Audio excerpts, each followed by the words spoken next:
Is there an inherent violent nature that is found amongst colored people or colored communities? Yeah, I think I always get this question, and my honesty is we are an angry people. We weren't black enough, we are not white enough. So you've got these two components consistently saying, where do we belong?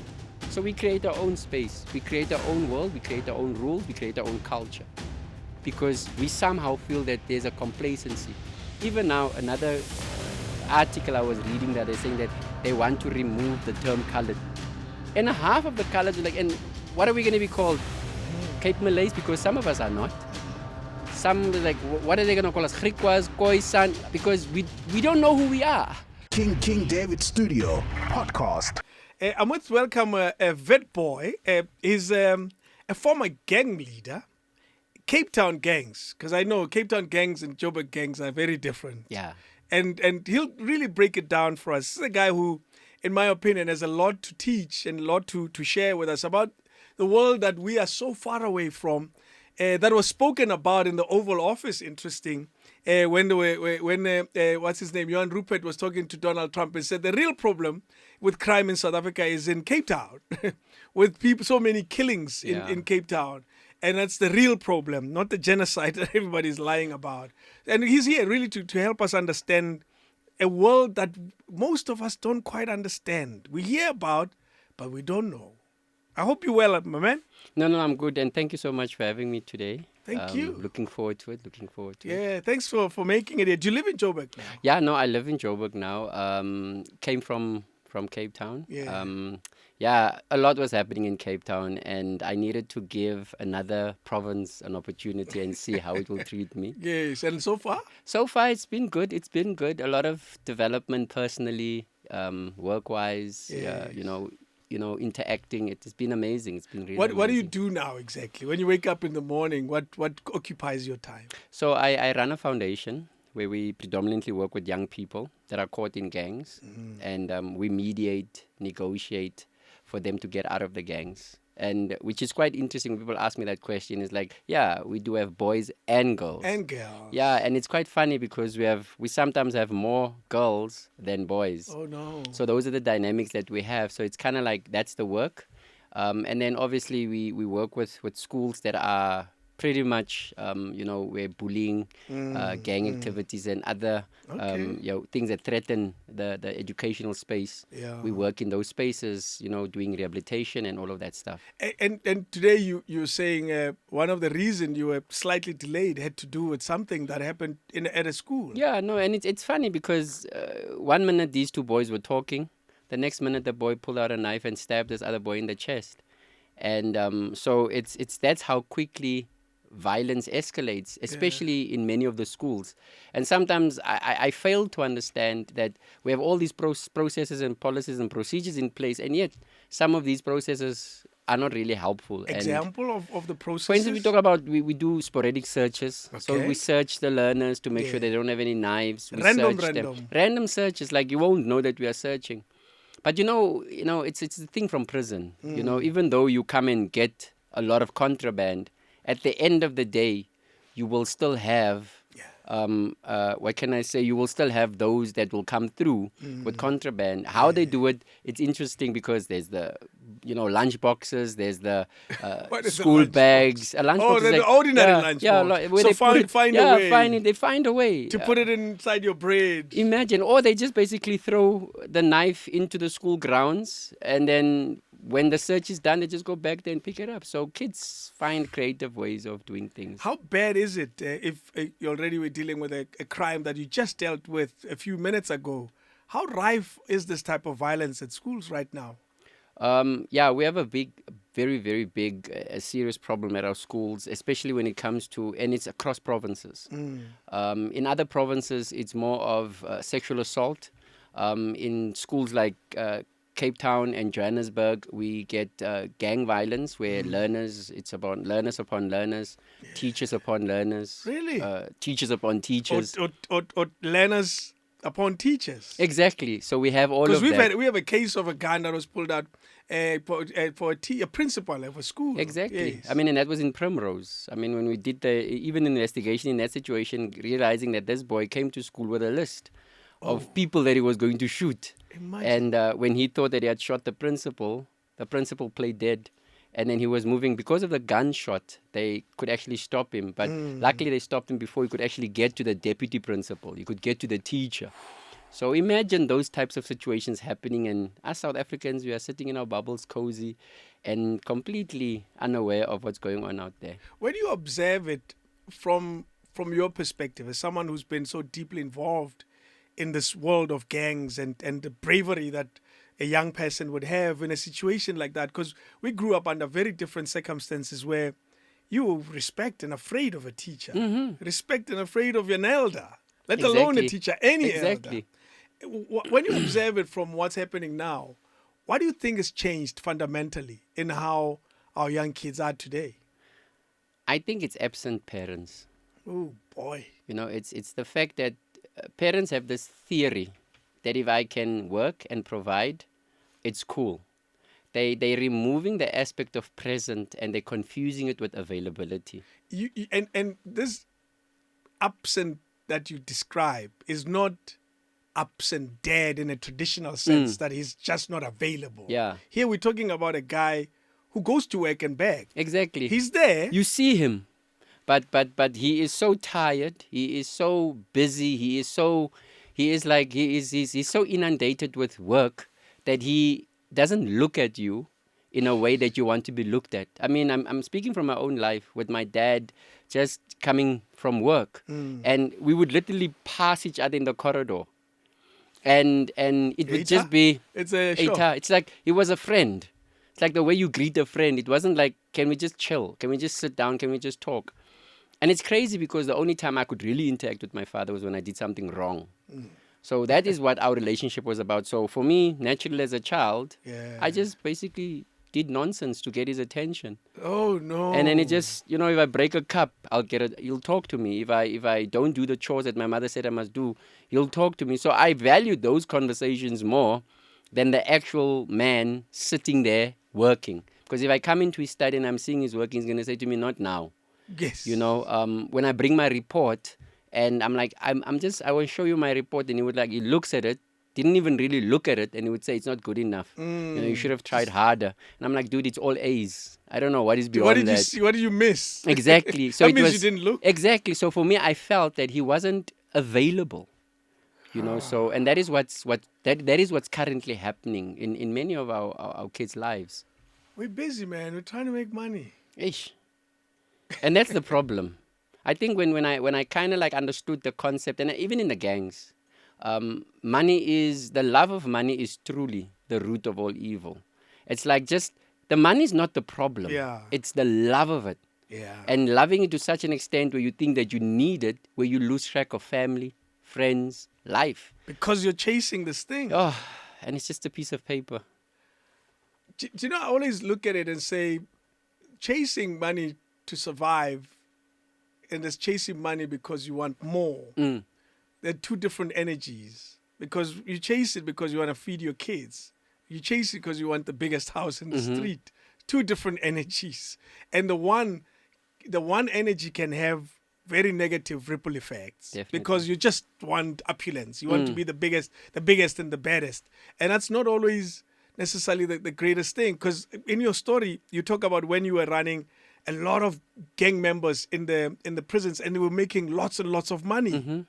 And that kind of mindset makes one want to get more and more and more. No, definitely. And surely that breeds a personality that is not particularly great. No, definitely. I mean, if you're chasing after something, especially let's take this issue of money, you finally realize that you are good at something. Yeah. And I think every man or every woman that goes out there and works hard and actually makes the money, there's a different personality that takes over. For instance, like you have that little child in you that says, that says you are not good enough. Yeah. So you push harder. So the reason for going out there and actually getting the bag is not driven by a true intention. Yep. It's driven from a place of saying, my father used to say I'm not good enough. I mean, with me, I was like, when I was in prison, I ended up joining the gangs when I was 12 years old, because I wanted to really belong. And I only realized later on, as I got into the gang, that as much as I wanted to belong to them, they also understood my background. They also understood my circumstances, because I remember speaking to this gang leader who said he sees potential in me. And I realized that my father never, not once, ever said that he saw potential in. And here comes a stranger who is a well-known drug dealer, a kingpin, the most powerful man in our community. And he says to me, a boy of 12, I see potential in you. And at that moment, I was sold. I was like, if this guy sees greatness in me, what else is there? And when he was like, come to my place after school, don't take off your school uniform, empty your school bag, I was like, wow, I'm in. But not understanding that, I mean, you're into something else. Yo, it was crazy. It was crazy. Give me a background. Where were you born? I was born in Cape Town. Raised on the Cape Flats, a little community called Valhalla Park. Beautiful place, beautiful people, awesome potential. There's a lot of beautiful things in that space. Even now. But the only problem with my community was it was gang riddled, and it was drug infested. You know, it was like boys growing up in my community. You had three choices. You either become a gangster, you end up in prison, or you become a pastor. You know, jeez, so such opposing exactly worlds. It's like you either become someone that's going to save the community, or someone that's going to destroy you had those two choices. You either save it or destroy it. And when I joined the gangs at that age, the gangs leaders would lie and say that there's nothing beyond Valhalla Park.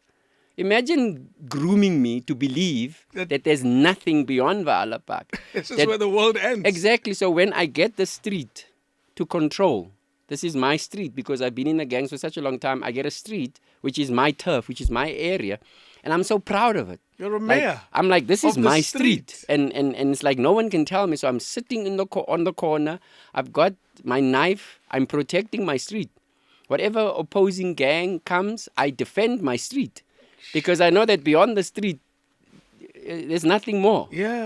So for me, it was crazy. It's like, because that's the philosophy. That's what we are sold to believe. You know, you use the word beautiful to describe it, then and now. I want us to extract the beauty out of it and find out what exactly is the beauty that you see. Because when you describe it, you say it's such a beautiful place, but yet it has this dark side. What are the elements that make it beautiful as you describe it? You know, Valhalla Park or many colored communities. I'm not just. It's like I used to go from Valhalla Park, Bonteville, Carlton, because these are all close knitted communities within the same radius of walking. And I mean, there's a rich culture. You know, for instance, there's this thing where when I don't have anything, I can knock next door and get like brown sugar or white sugar, whatever. That's it. I can walk across the road and ask the aunt to please look after my kids because I'm going to be late for an appointment. There's that kind of connectedness, between us. And the beautiful thing about my community is also the fact that it's brilliant and smart people. It's like we could sit around a fire and they will tell stories. Or solve the problems of the world. Or solve a problem of the world, like where we're standing, around that flame. And it was crazy because we could solve, and through what you were saying, we could solve the problems of the world, but yet, when you go home, you open the fridge, there's nothing. You go to bed knowing very well that you are not going to eat tonight. Because knocking on the neighbor's door, next door, asking for something they don't even have. So it's those ugly things that rear its head later on to realize that it's a beautiful community, but there's great poverty. Education is seen in those communities as a disease, as an enemy. Why? When I was in the gangs, I used to be told that education is the white man's tool to manipulate and to draw us back so that we cannot excel and become the greatest kings and chiefs that we need to be. So I was sold into that lie because you got it. You understood it like that. because I was like, yeah, my grandfather goes to work, he comes back, he barely has nothing. So he goes and he works for a white man and he comes back, he barely has nothing. So for me, it was like, it's true. We're not getting out of the circumstances. So it's true what these gang leaders are saying.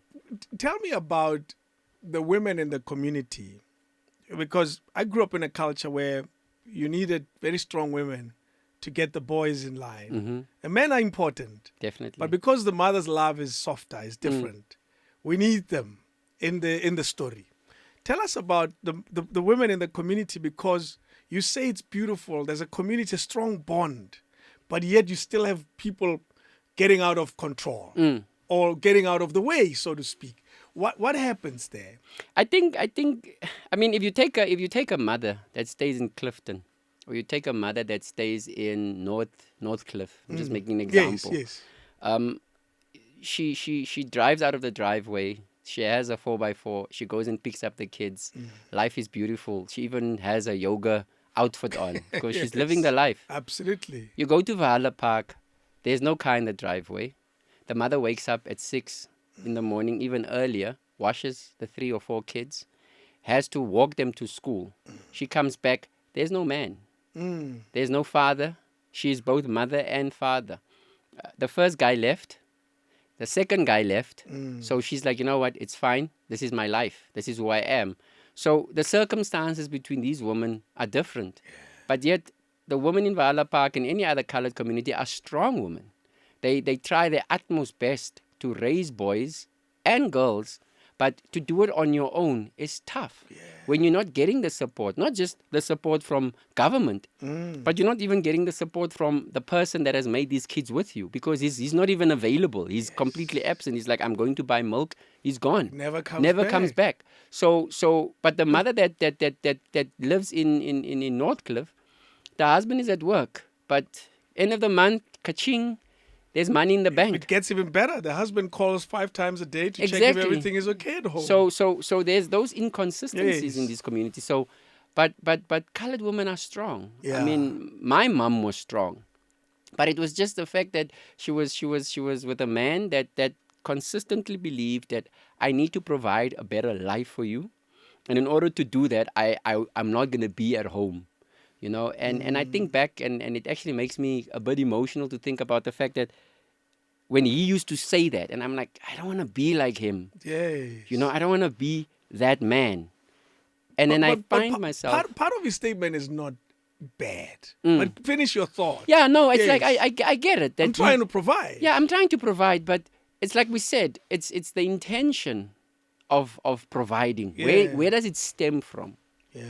And today, I find myself doing the same thing. When my little one comes and runs to me, and I'm like, I have a report to finish. And I'm like, not now. Oh, no. The minute I do that, David, the minute I do that, I kind of like just think back like, damn, this is what my father used to do. I stop myself immediately. Because the truth is, we can't run as far away from what our parents used to do. No, we can't. We can't. Because also it's our mental reference. It's so solid. It's solidified. There's half of you is your dad. Exactly. You know what I mean? Imagine and you're exposed to his behavior so much that you're part of who he is. That it automatically just happens. So for me, it was that. And I mean, that's what I'm saying. It's a beautiful place. It has a lot of potential. But it's just that the opportunities are not there. The opportunities are not there. It stops somewhere. You know, and I said it before we started recording, our understanding of gang culture, as a person who grew up in Pretoria and lives in Johannesburg and Pretoria now, so to speak, we don't understand it. We don't connect. It's not immediate in our minds because we didn't grow up around gangs to a point where I can't, if you were to ask me in a classroom where I was writing an exam and said, define a gang, I would probably have a challenge answering that question successfully. I would do my best because I understand the language of English well enough to be able to put words together. Yeah. But describe to me from someone who's been in a gang, who's led a gang, who's even now trying to solve this problem, what is a gang? In my own definition and how I've come to understand it, and without even looking at the book knowledge, gang is family. It's a brotherhood. It's a destination. It's a place. It's where you feel safe. You know, it's a place where there's no judgment. Yes. You know, because I remember when I joined the gangs, they did not judge my home circumstances. They did not remind me of my weakness. They did not tell me where I'm messing up, the failures. They didn't. There was no. I didn't have to give report to anyone. They accepted me for who I was, and that is gang. Even today, that is gang. Jeez. It's like, it sounds, if you were to describe it to people who didn't know the crime side of it, yeah, it sounds like a stock fail. exactly. And the sad part of that is that you don't see it until you are in it. You don't see the realness of it until you step into it. I'm thinking if I speak from the political landscape, like most of our politicians, most of our government officials that gets involved in a little bit of corruption, it's not bad in the Small. beginning. Yes. It's not bad. Is you just got a few immigrants into the country. Exactly, it's not Yes. bad. Yeah. But the minute you get into it, you start seeing the actual toll it takes on you. Yeah. On you as a perpetrator. Exactly. You start seeing it. You start understanding that this is taking so much from you that you'll never be able to pay it back. It's impossible. It's gone. Until you step into complete integrity. And that means you need to now literally say, I'm guilty. I'm taking accountability. I'm responsible for so many deaths. I'm responsible for so much destruction. But that's another challenge for South Africans, that we are not ready to talk about taking accountability. The words from your definition that stands out, man. Family. Mm-hmm. Because when you have a family, very often you're not looking for another one. Mm-hmm. You know where you belong. Exactly. Whether that family is in a form of friends you hang out with, or whatever, or workmates for that matter, because we all find our own pockets of families everywhere we go. But why is it that the family of gangs becomes so strong that they continue and you stay in it for so long as well? No, I think you see, family has issues. There will be challenges. They will fight. They will not get along. In corporate, in business, you will have these issues. Yeah. The thing that makes a gang strong is blind loyalty. Oh no. You know, that type of loyalty where you are prepared to do anything for the person that has showed you the way. Or gave you the belief. That gave you the belief system that you are able and you can achieve whatever you want to achieve, provided you have us to help you get it. I mean, I remember when I did cash and transit heists, for instance, I was like 14, 16 years old, didn't really understand what I was going to do. But just that fact of saying, you're not going to do it alone. You know, in a corporate, you are given a task, it's yours. Yes. You don't have, you might be put into a team, but you still have a responsibility, and the team will criticize you, they will judge you, they will condemn you if this task goes skew. Exactly. But in a gang, if you go out there and you got your firearm, they go out there, they've got their firearms. It's like, dude, we've got your back. Yeah. And they really have your back. So you see it in motion. You see it happening. I mean, you come back with that 6-7 million rand and you divide it equally amongst each other. And you are able then to do with it what you want. Yeah. So you can see that there's benefits. And it's that type of thing. But when you go to work, the boss makes 1.6 million rand. And you're making 20,000. And when are you making 20,000 rand a month? It's like, where's the fairness in that? And the boss offers you, let me take you out for dinner. That's it. Sure. Gangs don't do that. There's something also that stands out, man, about the influence. You call it blind loyalty. It doesn't happen. You know, in a setup like that, we don't just become blind. We are blinded Exactly. into being loyal. And something that stood out earlier that you said, you spoke about how a young man is made to believe that he can be anything. Surely the people who are turning you into a gang member, they know how to manipulate Of course. young kids. Of course. That's why I said it's like you go into that space and you suddenly realize the minute your eye starts going, like you start can see opening, now. you can see. You kind of like realize you've been recruited. And when you become a recruiter yourself, they teach you that these are the things that you need to look out for. It's like he walks alone. He's always on his own. Yeah. He doesn't have much friends. And look at when he comes out of the house, in what mood state he's in. Yeah. There's conversations that you will just have with the guy in the street. But that guy in the street comes and reports back to the gang and says, he's not in a good mood today. So they have intel on you. They know exactly where your weaknesses are. And they speak into those weaknesses. Yeah. You know, I remember when I was going to the shop with my grandmother all the time, because it was Valhalla Park and I used to go to the shop with all them. The boys used to tease me and call me mommy's boy and the sissy and stuff because I'm always with my grandmother. But not realizing that in their sense, they were teasing me to say, you need to man up. Let go of your grandmother and start walking to the shop on your own. That's it. Not knowing that on the one hand, it was without her defense, I was defenseless. We can now recruit. Exactly. So as much as they were making fun of me being with her and telling me that I'm a sissy, it was drawing me to a point of saying, these guys are right. I don't actually need my grandmother. And I would go home and say, Ma, I'm going to the shop on my own. Please stay. Yeah. But not realizing that on that day, when I went to the shop, it was a different conversation. They weren't teasing me. In fact, they were welcoming me. Now- They say, come stand with us. Now you're a fish. They can Exactly. just So catch they quickly. got me. Yes. You know, so they always have a way of looking at this thing from a psychological point of view. It's like take everything that he thinks he needs that's going to defend him and make us the ones that he needs to look at and be his main support. So they do the recruitment drive within the gangs are top. Is there a key age where they target, where they say between this age and this age, their decision making is so vulnerable that it's easy for us to lure them in? In the beginning, it was like when I was, like I said, I was 12 years old, Yeah. 11, 12, just in that point where you start to gain a little bit of understanding.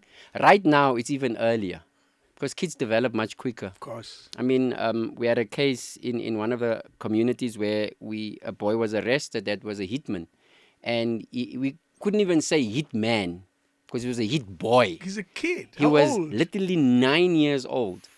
9 years old. And so in order for him to have made it that far, it had to start somewhere. So the grooming had to start earlier. Much earlier. Much Because earlier. to be 9 and brave enough to carry a gun, brave enough to shoot someone, so that means it happened 2-3 Exactly. years before. I mean, just yesterday, we had a case where a mother gave a pipe to a 2-year-old to smoke.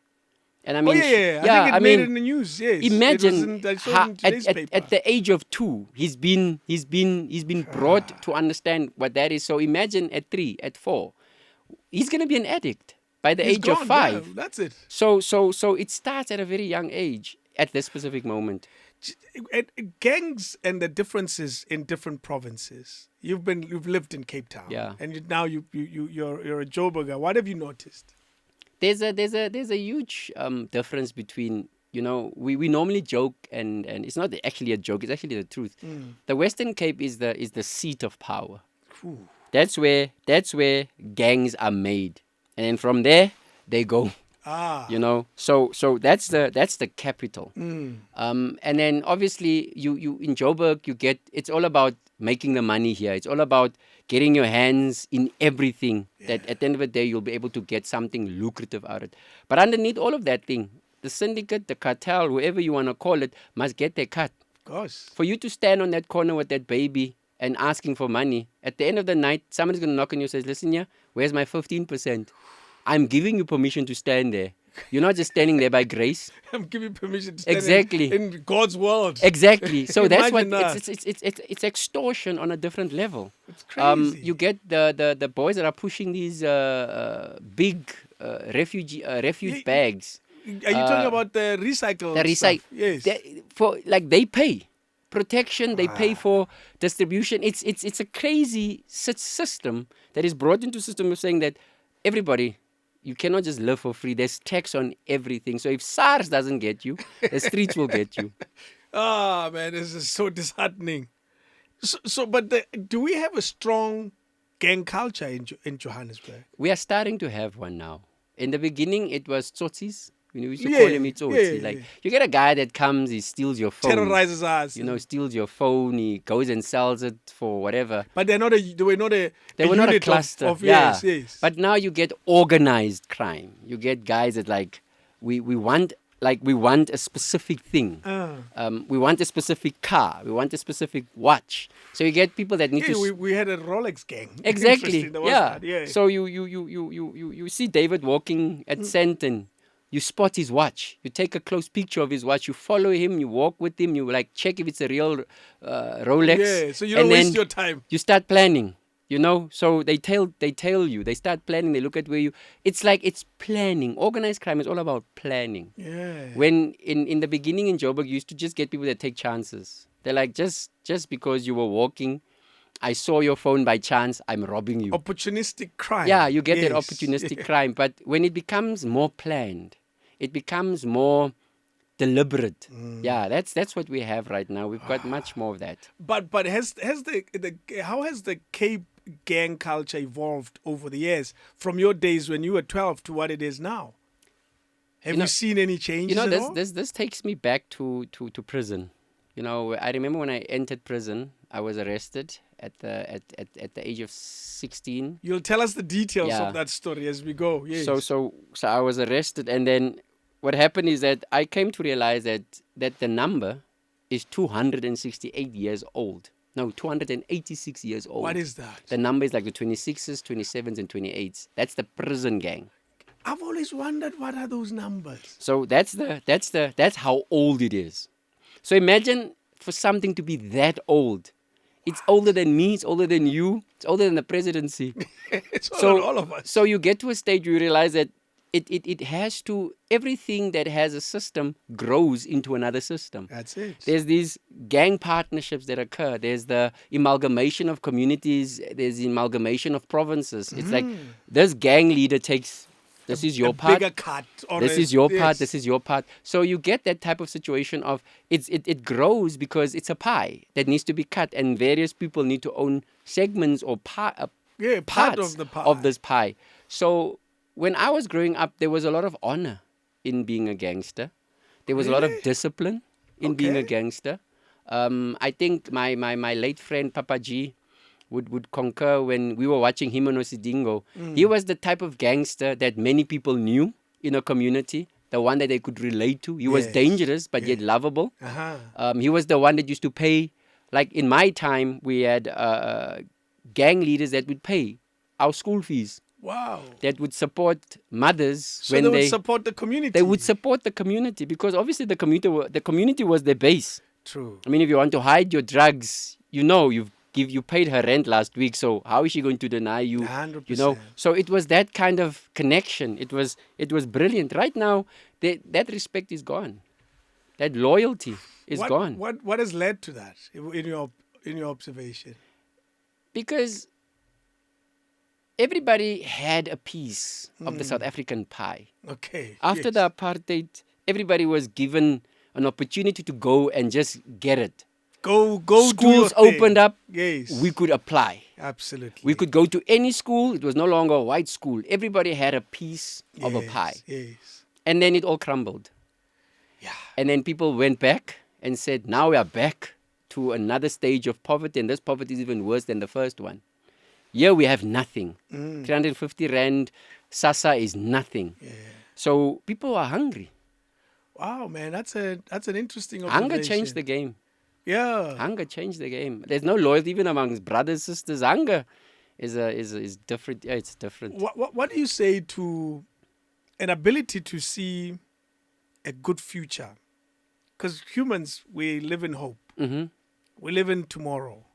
That's why we like Friday more than Sunday, because Friday represents the weekend. Exactly. And Sunday represents going back to work. So we live in the future. We live in hope. What do you say to that, to the notion of humans that have hope that things will get better? Because we, as South Africans, we operated with that for a very long time.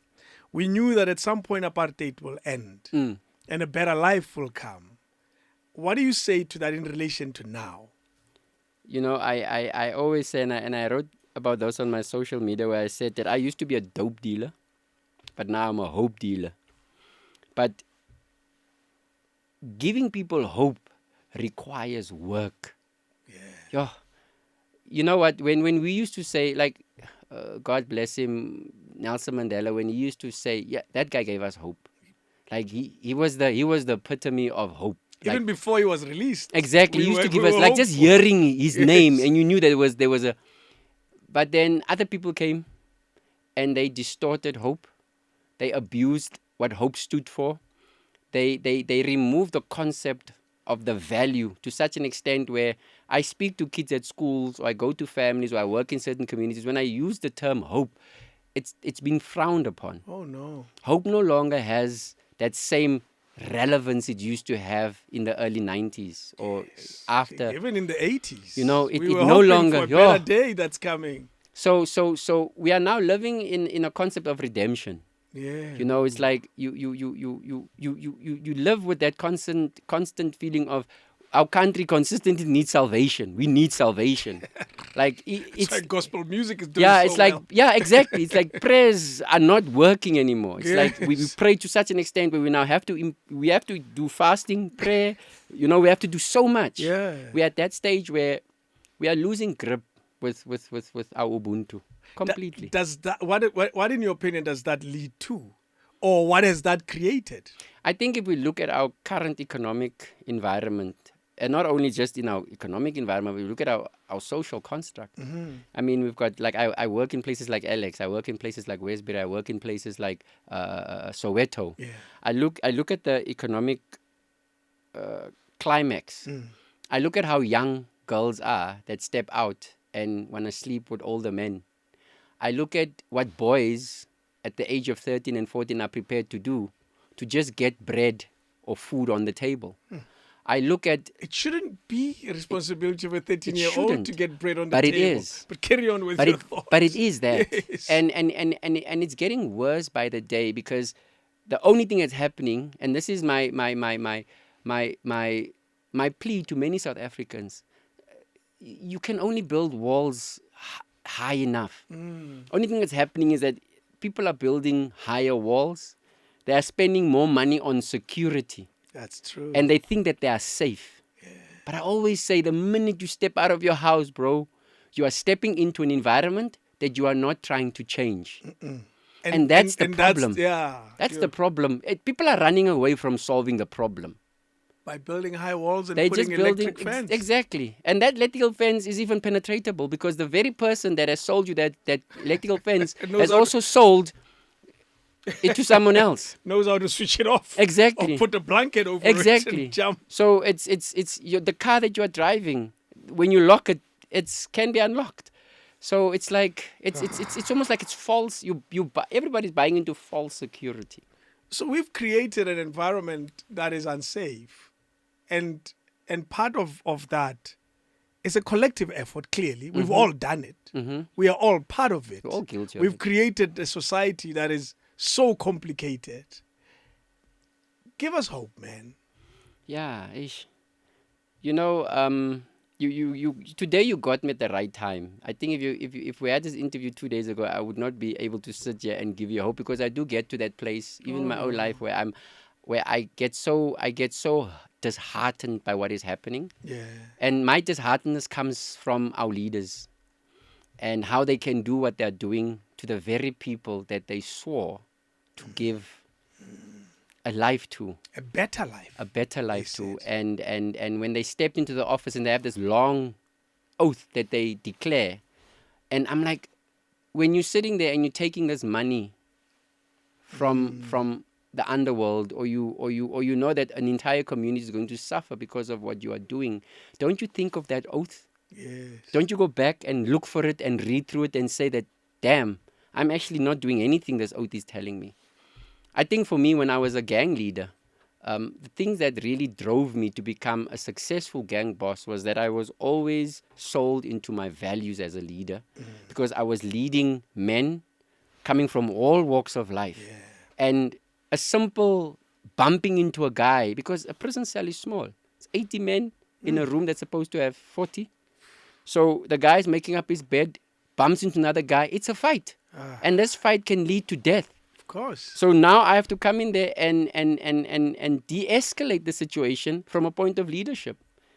And in many cases, when our own president has to come into a situation and de-escalate, he doesn't. He keeps quiet. So as leaders, we cannot keep quiet when there's an injustice happening. And the reason why gangs thrive is because of the injustices that some people are just closing their eyes to, and it's not my business, they walk past. Because it's not their business, really. But still, if you see a woman being abused in front of you, and as a man you walk by saying that, It's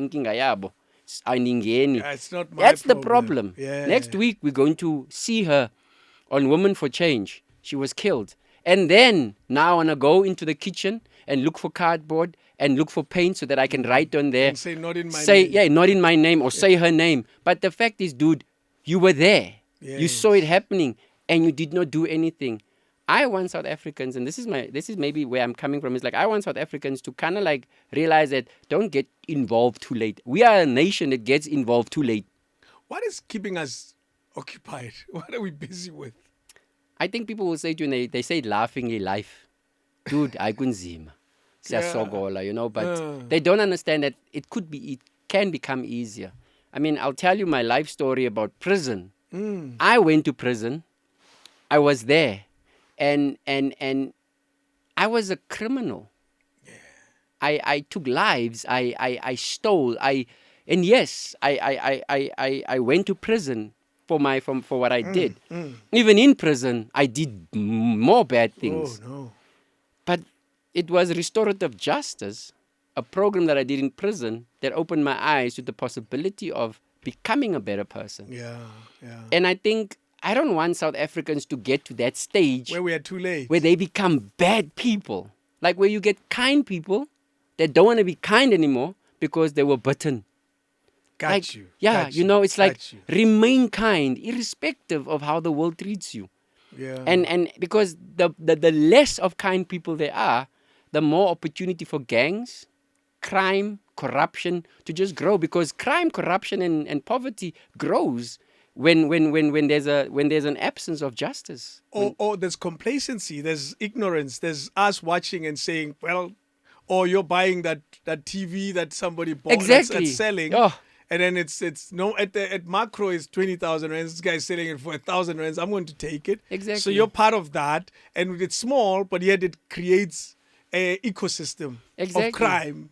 And I think for me, I started learning that when I was in prison. Hence, I changed my life in prison because I realized that if I leave now and I go home, I'm gonna be tempted because the gangs come to you when you're out of prison. It's like, dude, you know, here's this, here's that. They'll offer you things, and you'll just basically fall back into the cycle. For me, I realized that I don't want to be part of this network because I want to be a husband. I want to be a father. I want to be a man that leaves a legacy, and not just an idea. You speak about me because I'm the best gang leader, and then when I die, they just find a replacement and it's gone. I mean, people are still speaking of Nelson Mandela. But who speaks of Jackie Lonti? No. We don't even. I don't even think you know. Yes. He was the biggest gangster, and he died. But yet, only gangsters will remember him. Of course. But not everybody. But gangsters know Nelson Mandela. Yes. Also. Everybody knows Nelson. People in the States know Nelson Mandela. That's a legacy. Yeah. So I think and it was a legacy built on kindness. It was a legacy built on that. Take me for a minute to a young 12-year-old, or not even 12-year-old, the boy that you were before you became a gang member. Your state of mind as a kid, in terms of your kindness, and that's probably what drew me to this question. What type of person were you before you became that kid? Have you come back to yourself, so to speak? I think for me, I really did. I think even my daughter will tell you, I completely did a 360, a full, like not even, I think I went, I don't know, even beyond 360. Yeah. I think for me, I grew up in a very conservative, God-fearing household. It was Sunday school, it was church, it was school. I was a straight A student. I was at Spesbona High School. Yeah, you did say triple A's, but then I wore a blazer. I was the chairperson of the SRC. I played chess. I was in the debating council. I was amazing. I had hopes, dreams. I used to sing. Oh no. You know, I loved singing. Yeah. You would have made it. You know what? And that's the thing of when there's a gift bestowed upon your life, and then the enemy just comes and darkens it and takes it away because of that one element of anger. I fed it so much. The fact that my father was never there, that thing to see, it influenced my entire life. It took everything. That resentment. Yo, I hate resentment. You know, I shouldn't even hate it. I mean, but that energy alone. You know, that energy. I mean, keeps it burning. It burns, and I resented it to such an extent where I realized that I would not have made the decisions that I had made in my life to join the gangs if I had forgiven my father. Have you forgiven him? No, definitely. When we did restorative justice, there's an exercise that you need to do where you write a letter, because my father passed on, and you can write a letter and you can tell him everything. And I told him everything. And then we had the burning of that letter ceremony at restorative justice, and then they just burn this letter. And then when you look at it burn, it's like, that moment of realness comes to you. It's like realizing that he's not here, but that smoke symbolizes he's getting the words. He's getting the words. And it's that point of, I forgive you and I forgive myself.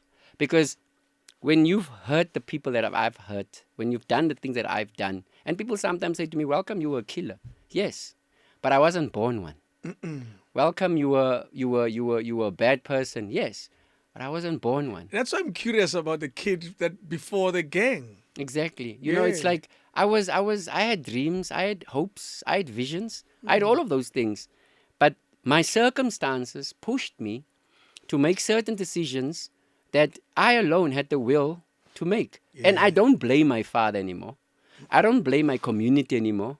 I now know better because I was given the opportunity, sitting in my cell, in that dark, cold place, and I could look at my life and say, shit, I need to change. Wow. I need to change.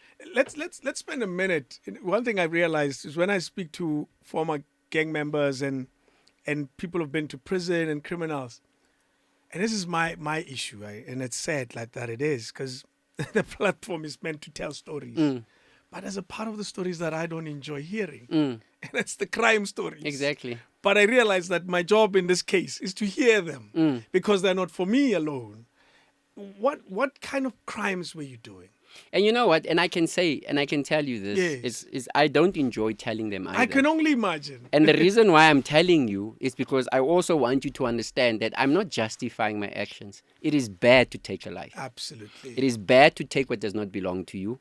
It is bad to rape. It is bad to steal. It's bad to do all of those things that you are not supposed to, because those things draw you away from being human. Yeah. But we do those things because at that moment, we felt that it was the best decision to make, because we believed and we were told that we did not have a choice. Yes. We did not have a choice. Gang leaders and all of that environment. All of those. So I always say it's the same like when you get into your car and you're going to drive home. You know, David, that you drank too much.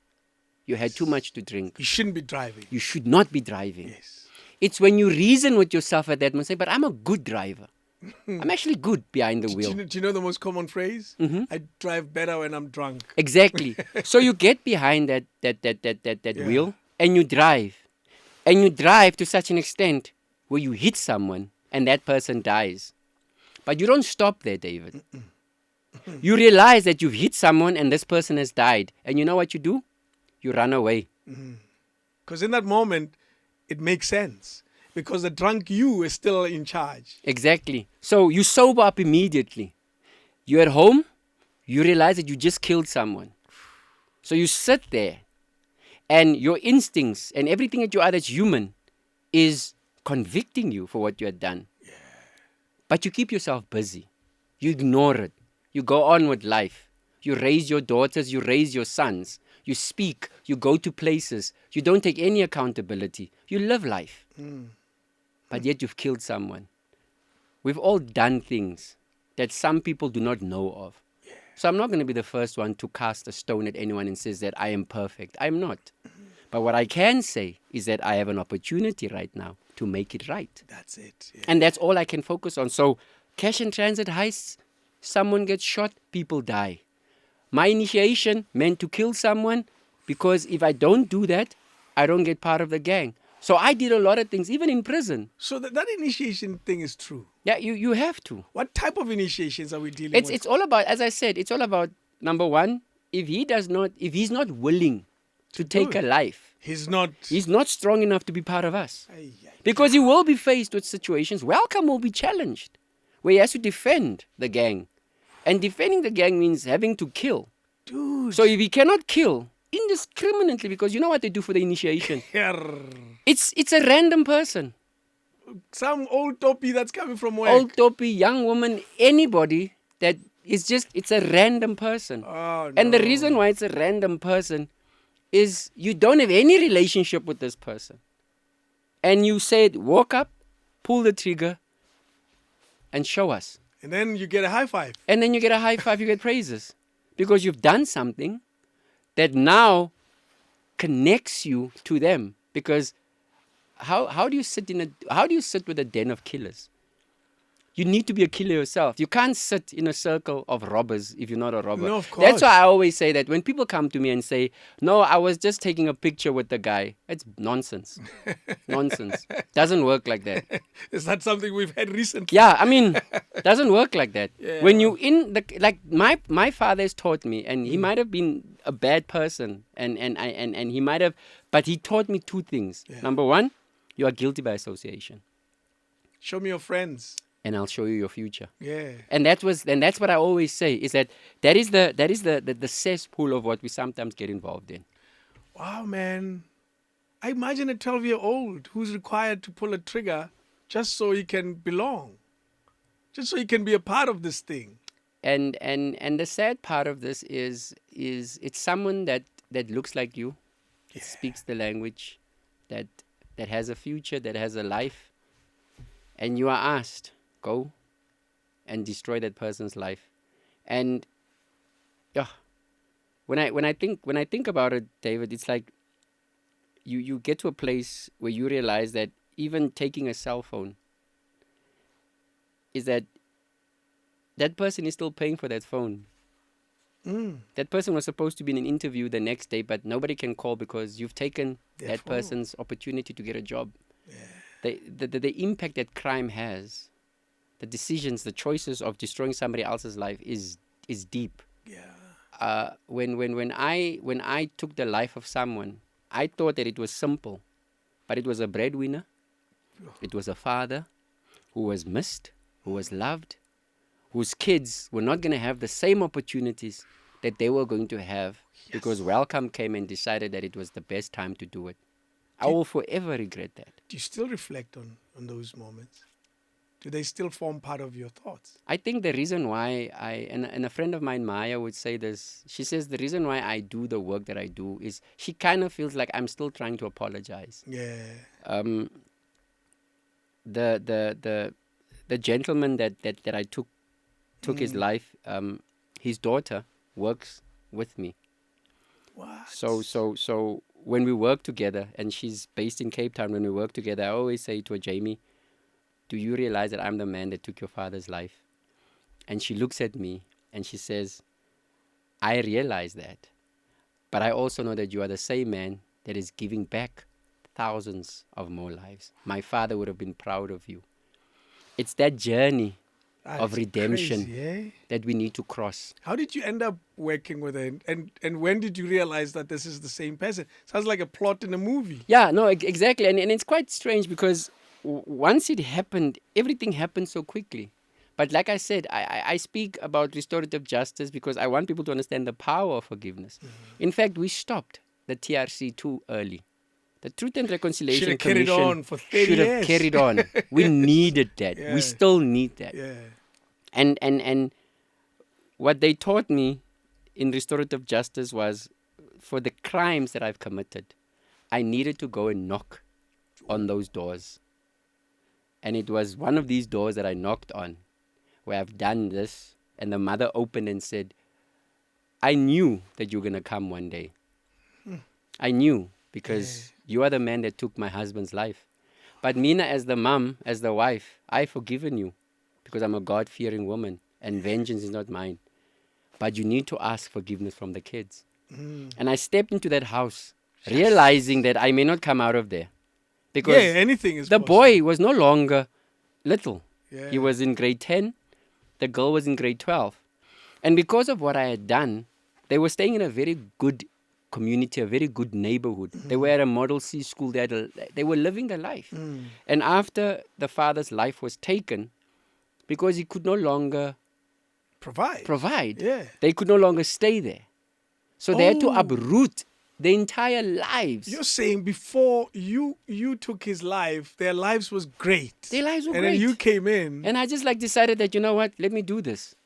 And from that moment of having done that, I'm praised. You're the man. I'm the man. The underworld is like, wow, you've done something wonderful. Yeah. But I don't know the devastation that my actions had on a family somewhere in a corner of South Africa, where they had to be uprooted and had to move back into also a very much gang-infested community. Yes. She had to go back to her mother's place.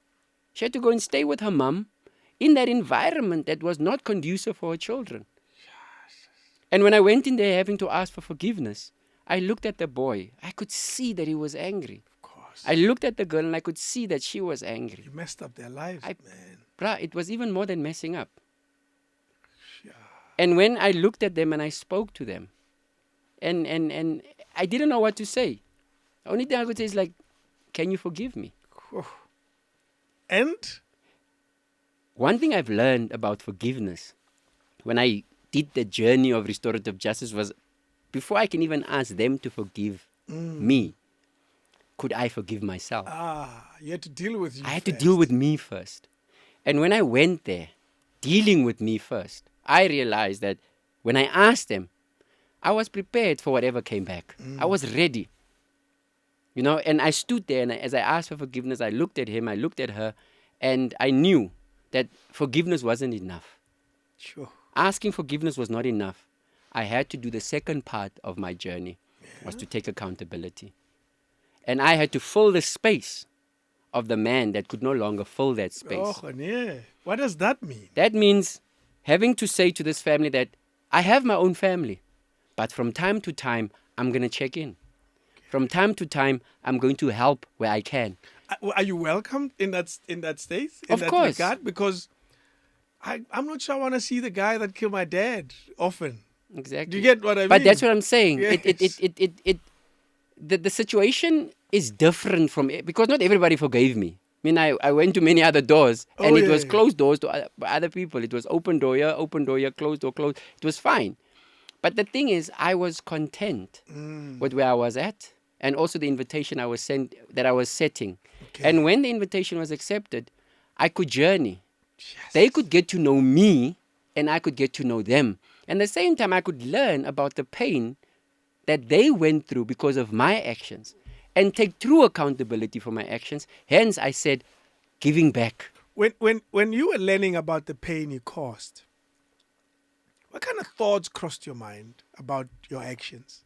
Because now it's different when you're just forgiving yourself and all of that. But when you have to truly appreciate what you've done to somebody else, what was going through your mind?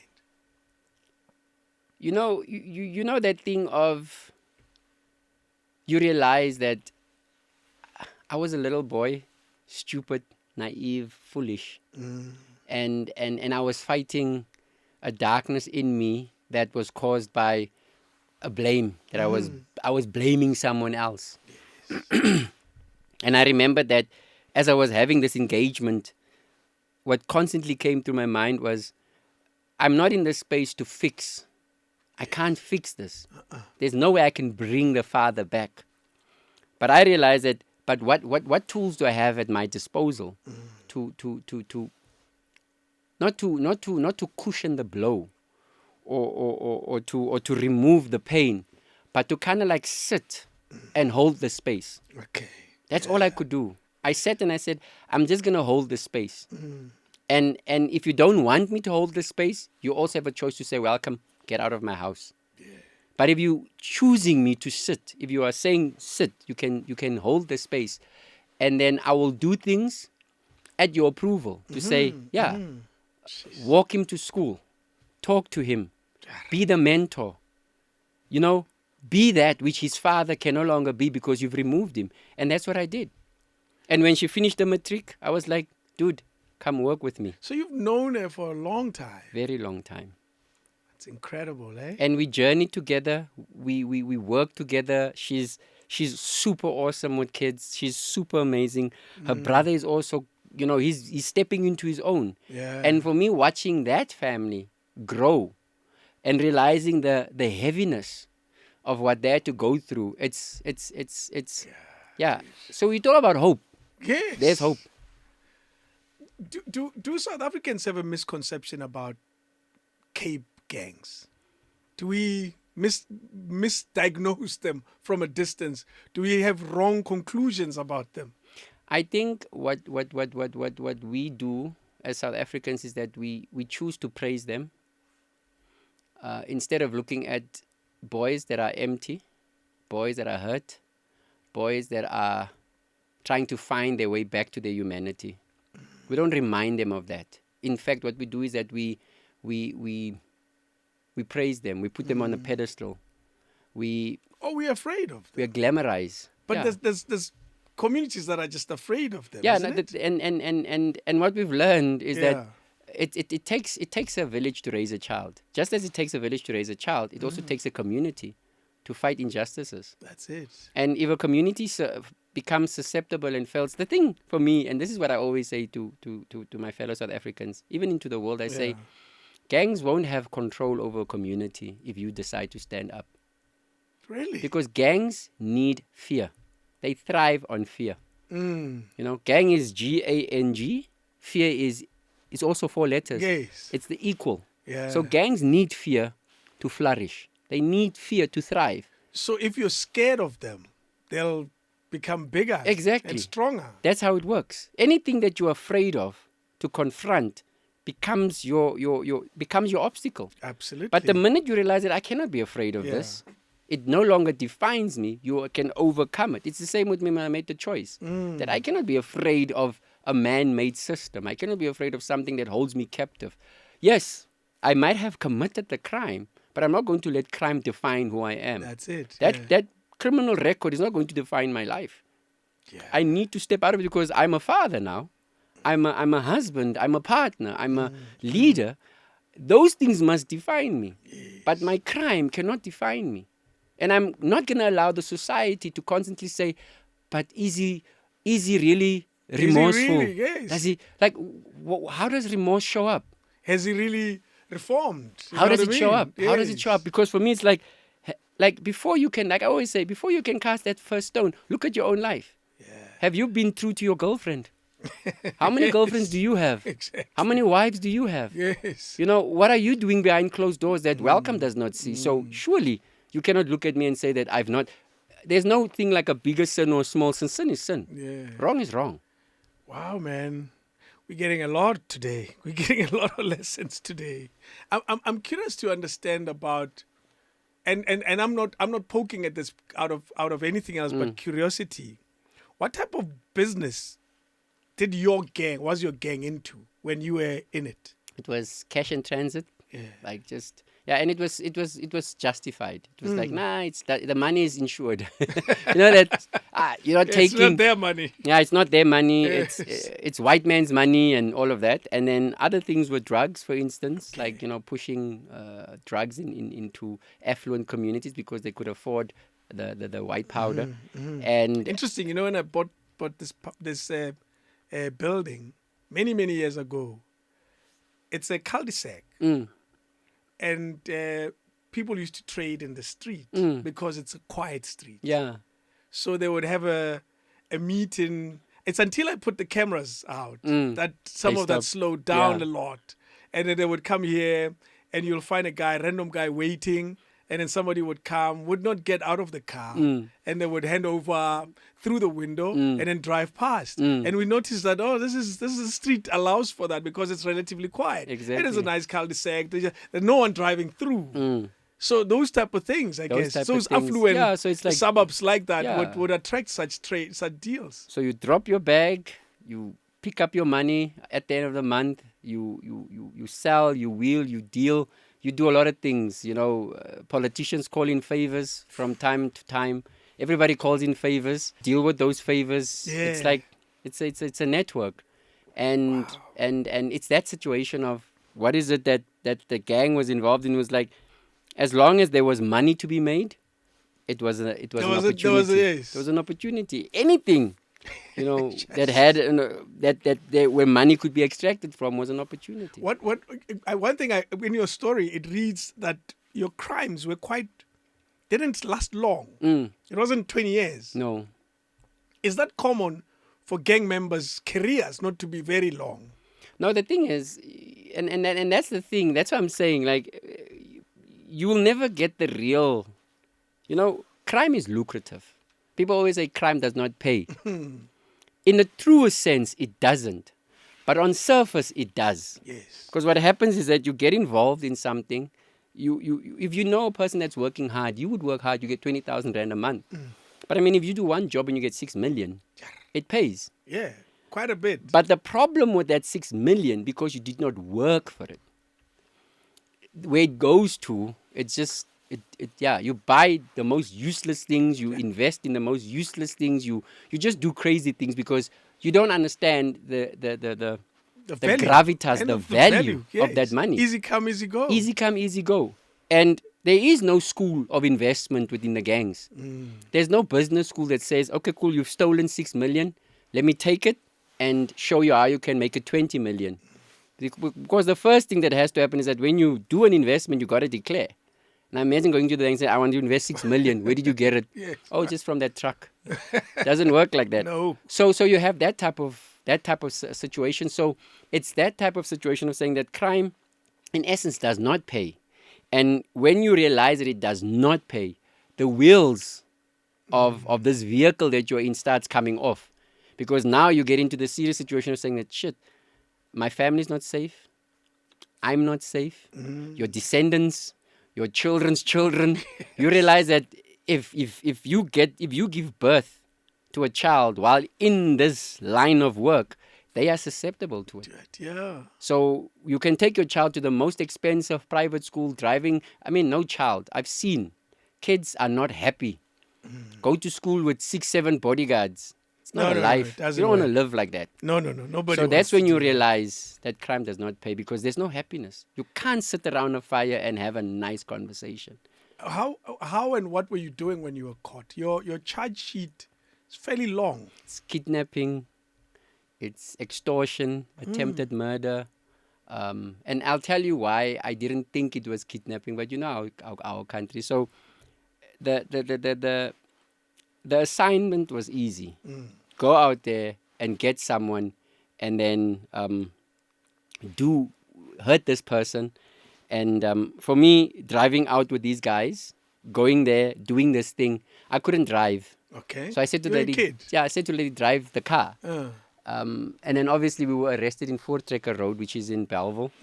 And as I was arrested, obviously I had my firearm. I bundled it into the car. I said she must drive. So when I got to court, and these guys that were arrested with me said, no, man, you know what? You are a child. They're just going to give you a warning. Don't stress about it. Just tell the judge that you don't know us. We are not part of this thing. And in those times, the police didn't like investigating. If you admitted to doing the crime, you're done. you're done. The case closed. Easy paperwork. The rest goes home. They live their lives, and you take the blame. So I was like, no, man. Judge is gonna give me a pat on the back. Yeah. Tell me don't do it again. Maybe give me 2761 IB, which is community Community sentence. service, yes. Do a community service or something because I'm young. And then I came to court. Naive, stupid. Remind us of your age at that time. I was 16 Yeah. that time when I committed the crime. Yeah. And then when I went to court, I was now turning 17. And I remember sitting there and the judge outlining and the prosecutor giving me the charge sheet. So I was like, this woman got into the car. We drove off. So it could just be possession of a firearm, Okay. unlicensed firearm, Okay. obviously. And yeah, maybe they'll charge me for the bullets. It's fine. But it's not that much. And they got the gun, they got the bullets, so it's not as if it's still in my possession. So I was reasoning like a child. That's your logic. They took it, most. They took it, most, so it's fine. But when they said kidnapping, because you took her against her will, charge. Attempted murder because you pointed her with the firearm, Yes. charge. In possession of an illegal firearm, charge. Ammunition, charge. Yeah. What else? Attempted murder, charge. So there's extortion. Extortion, because when we were in the car, I said to her that if she does anything or tell anybody about this, I will kill her. You know? So all of that. When we got to the robots, I actually said to this lady, jump out of the car. Because if you drive with us to where we are going, these guys are going to kill you. So umakhulu, my grandmother's voice in my head still told me, welcome, think about it. So there was this consistent fight between good and bad here. In your head? In my head, it was just there. Like the way I was raised and what I was becoming, they were not really aligning. They weren't in sync. Conflict. There was this constant conflict of, because I remember when I used to go out of the house at night when I started joining the gangs, and I used to lie to my grandmother and say, I am going to help John with his homework. And my grandmother believed me because I was a, church boy. And so there was that constant, like when I come back from the guys, I was like, oh, I lied to my grandmother. I felt bad. And because she waited up for me, there was a nice hot plate of food. You know what I mean? And I was like, I felt so guilty when I was eating this food because I'm like, shit, I wasn't where I said I was. So it was that and conflict. You were doing something that she would be. Exactly. So we should be because the minute I was arrested and they came to my house to tell my grandmother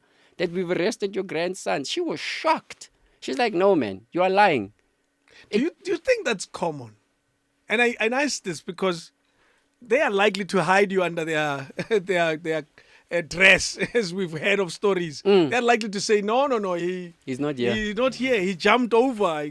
And do you think that's because inside of them, they really, truly want to believe that we are all good kids? My brother, I deal with communities as we speak, where we have guys that just shot or killed or stabbed.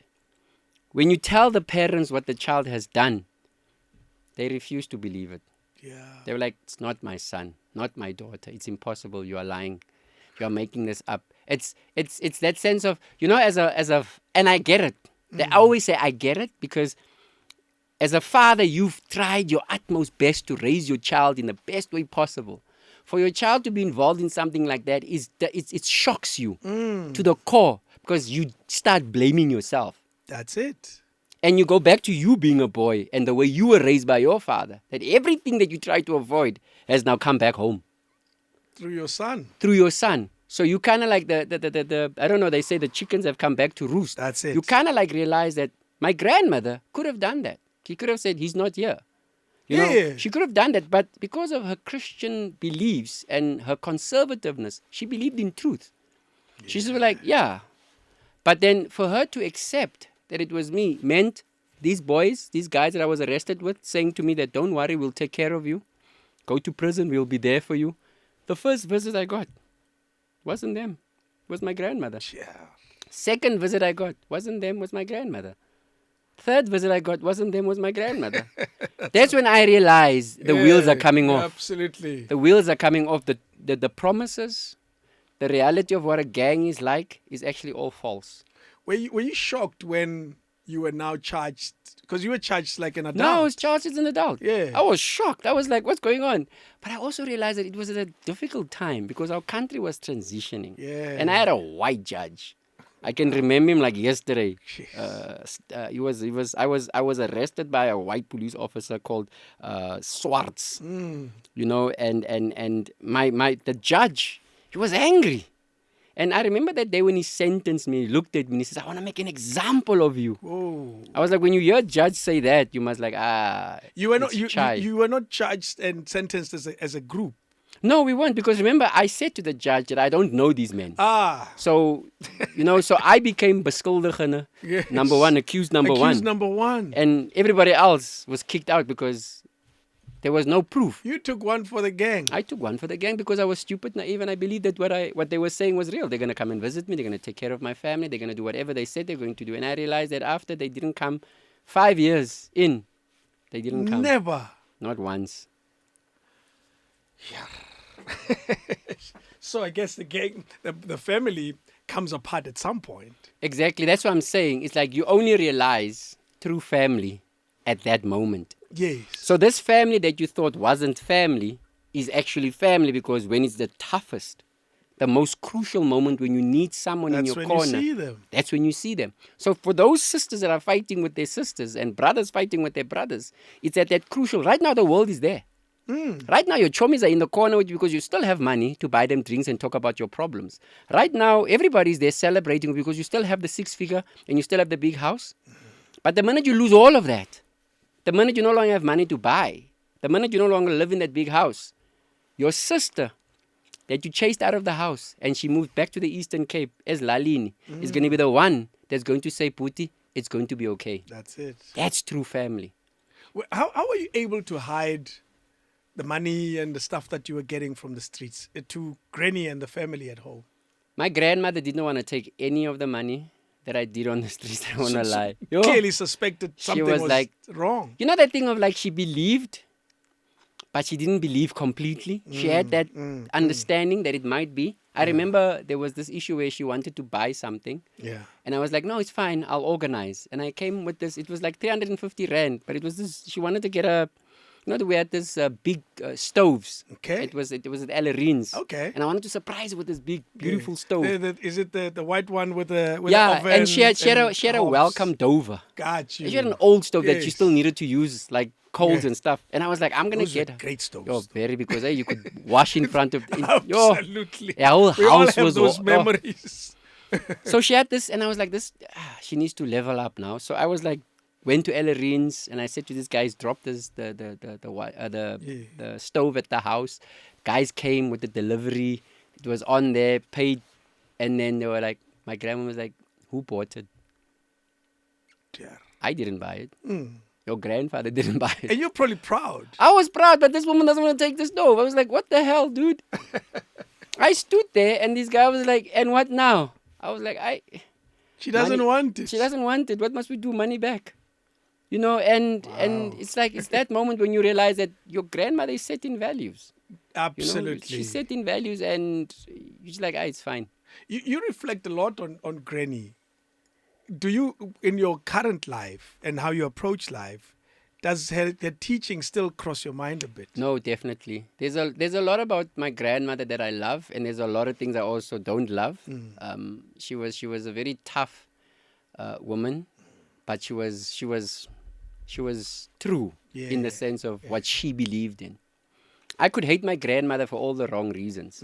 But at the end of the day, it comes back to what she wanted to teach me and what she wanted me to take accountability for. Yeah. And for me, that's all I can remember right now, even as a father myself.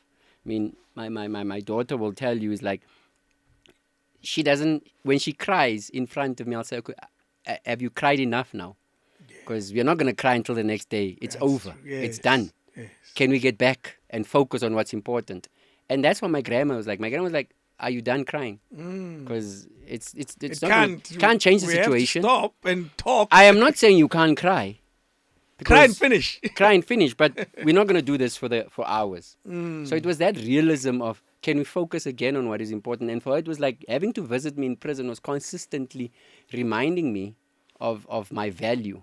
And me rising to become the leader of the 28s in prison was also something that I wanted to prove to my father. Yeah. Is that you never came and visited me. You never came to see me in court. You believe that I'm a failure. But I will show you that I will rise above what you are saying. You know, my father's doubt in my ability to survive prison was actually the reason why I survived prison. So I'm happy for his doubt. Because of his doubt, I was able to climb to the highest rank. You wanted to prove. I wanted, because he's doubting me, kept me alive. He's doubting me, kept me telling the world that I'm going to show him I can be. Did you remember the conversation with your dad after you were caught? All of them. I remembered all of the conversations because now I was in prison. And in prison, when you are a leader of men that always do stupid things, you now have to sit down and talk to them. Yes. Kind of like realign them and says, listen, you are not at your mother's house. This is Trongdi. Yeah. You know, skapadin, bloedrooi man skapai. Sabella, you speak to them. And you realize you're now a father. They need to listen to you. So that's why I'm saying that traces of my father came out in those moments that when they did wrong things, I was able to talk to them. Because a general is respected in prison. You don't look a general in the eyes. You look down because according to the number, his eyes are flames. So you can't look into the flame because if you look into the flame, you melt. It's all symbolism. It's a beautiful story. Yeah, It's all symbolism. Yes. So you look into his eyes, you melt because he's got fire. So you have these boys, these men, looking up to a 25-year-old, tiny, Very tiny. but yet, And they are... and they're huge. And funny enough, it's like I never had this body when I went. I was fat when I went. I was okay. chubby Yes. when I went into prison. So all the stress that made me lose weight.